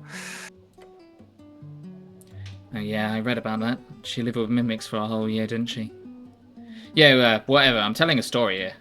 Okay, I'm gonna cut in right here. Sten looks your way and says, "Oh." His voice, for some reason, his voice has changed drastically all the time. Oh, hello, cleric, sir. There we go, thank you. Rolo jolts, realizing that you've been standing there for quite some time. Hey! You've created a scene. What's this about a Celestial? The lanky kid shakes his head profusely. No, nothing. I was just joking around. Don't worry, kid. Crossfolk attraction is very valid in our progressive city of Norvik. You don't have to be ashamed of your interest. The lanky kid looks distraught. I'm not. She looks like a human, okay? It's not weird. The goblin companion hides his face inside of his palms. Except the glow. And the floating. Yes, but like 90% is just, hot girl. 90%? Oh god, this fucking kid. There's a lot of hot girl. Yeah. Most hot birds don't reach the 90%, Rolo says, unable to keep a straight face. He sighs. No, okay, I'm sorry. Sorry, Nessie. I don't mean to be like that. I'm just saying you shouldn't obsess over some girl, angel or not. That's... you don't know. Oh, you mean like how you used to over Medusa? Shut the fuck up! Rolo's eyes show wide open daggers aimed at Sten's unflinching, naive smile.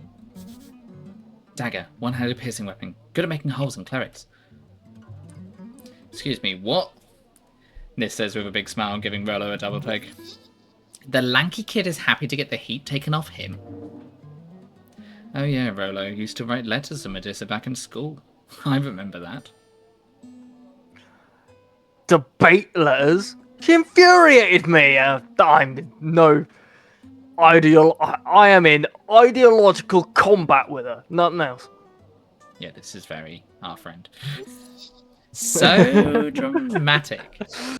You love it. You can tell the voice is slowly shifting as well. He looks over to you and adjusts his overalls. What? No, I just want to keep the record straight, cleric. They're just trying to mess with me. I'm not into that kind of thing. He's just like you. Hell's yeah, kid. Hold up your fist for a bump. I'm also scared of women.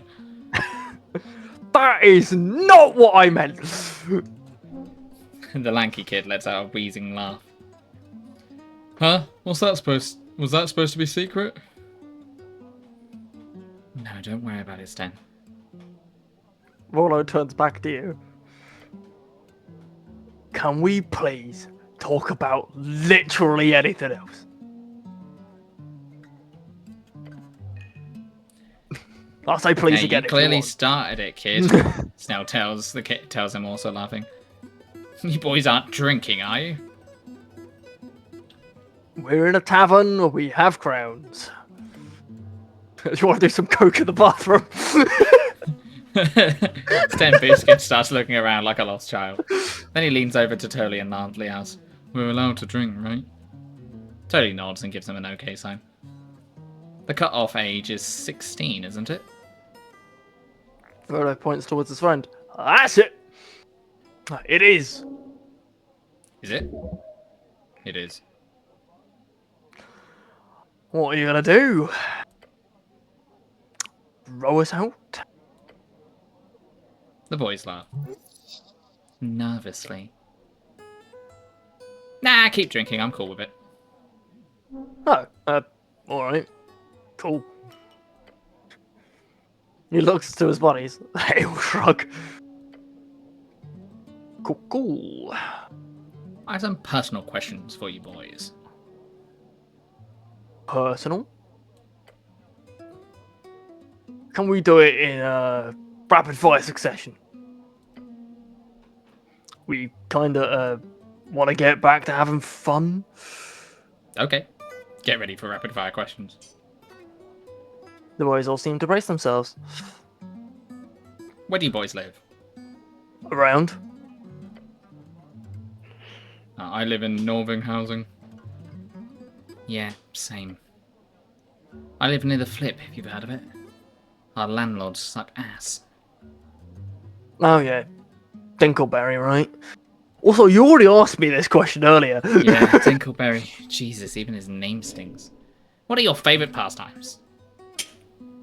The golf kid shrugs. I like bicycles. Me too. I like drawing. Mutters to himself. Why am I mid to this? I remember a guy with a bicycle. I shoved him in the river. What are your thoughts on the boat Fucking- purge? Fucking funniest thing I ever seen. The anti-zombie law Yeah. is good. Yeah, my dad kept his job thanks to it. He almost lost his job to a zombie. It was a skeleton, but whatever. Do you like the music in here? Yeah, nearly is really good. Nearly is really good. I'm inclined to agree. It's one of the good ones. Oh fuck! God damn it, Rolo! God damn it! God damn it, I'm gonna be honest. As the voice drifts more and more, I'm like getting closer and closer to saying a slur. It's strange how that happens, isn't it? You're inhabited by the body of our friend, who, disclaimer, we are no longer friends with. You hear your Yes. companion audibly groan in the back. Do you have any dirt on Rex Biter?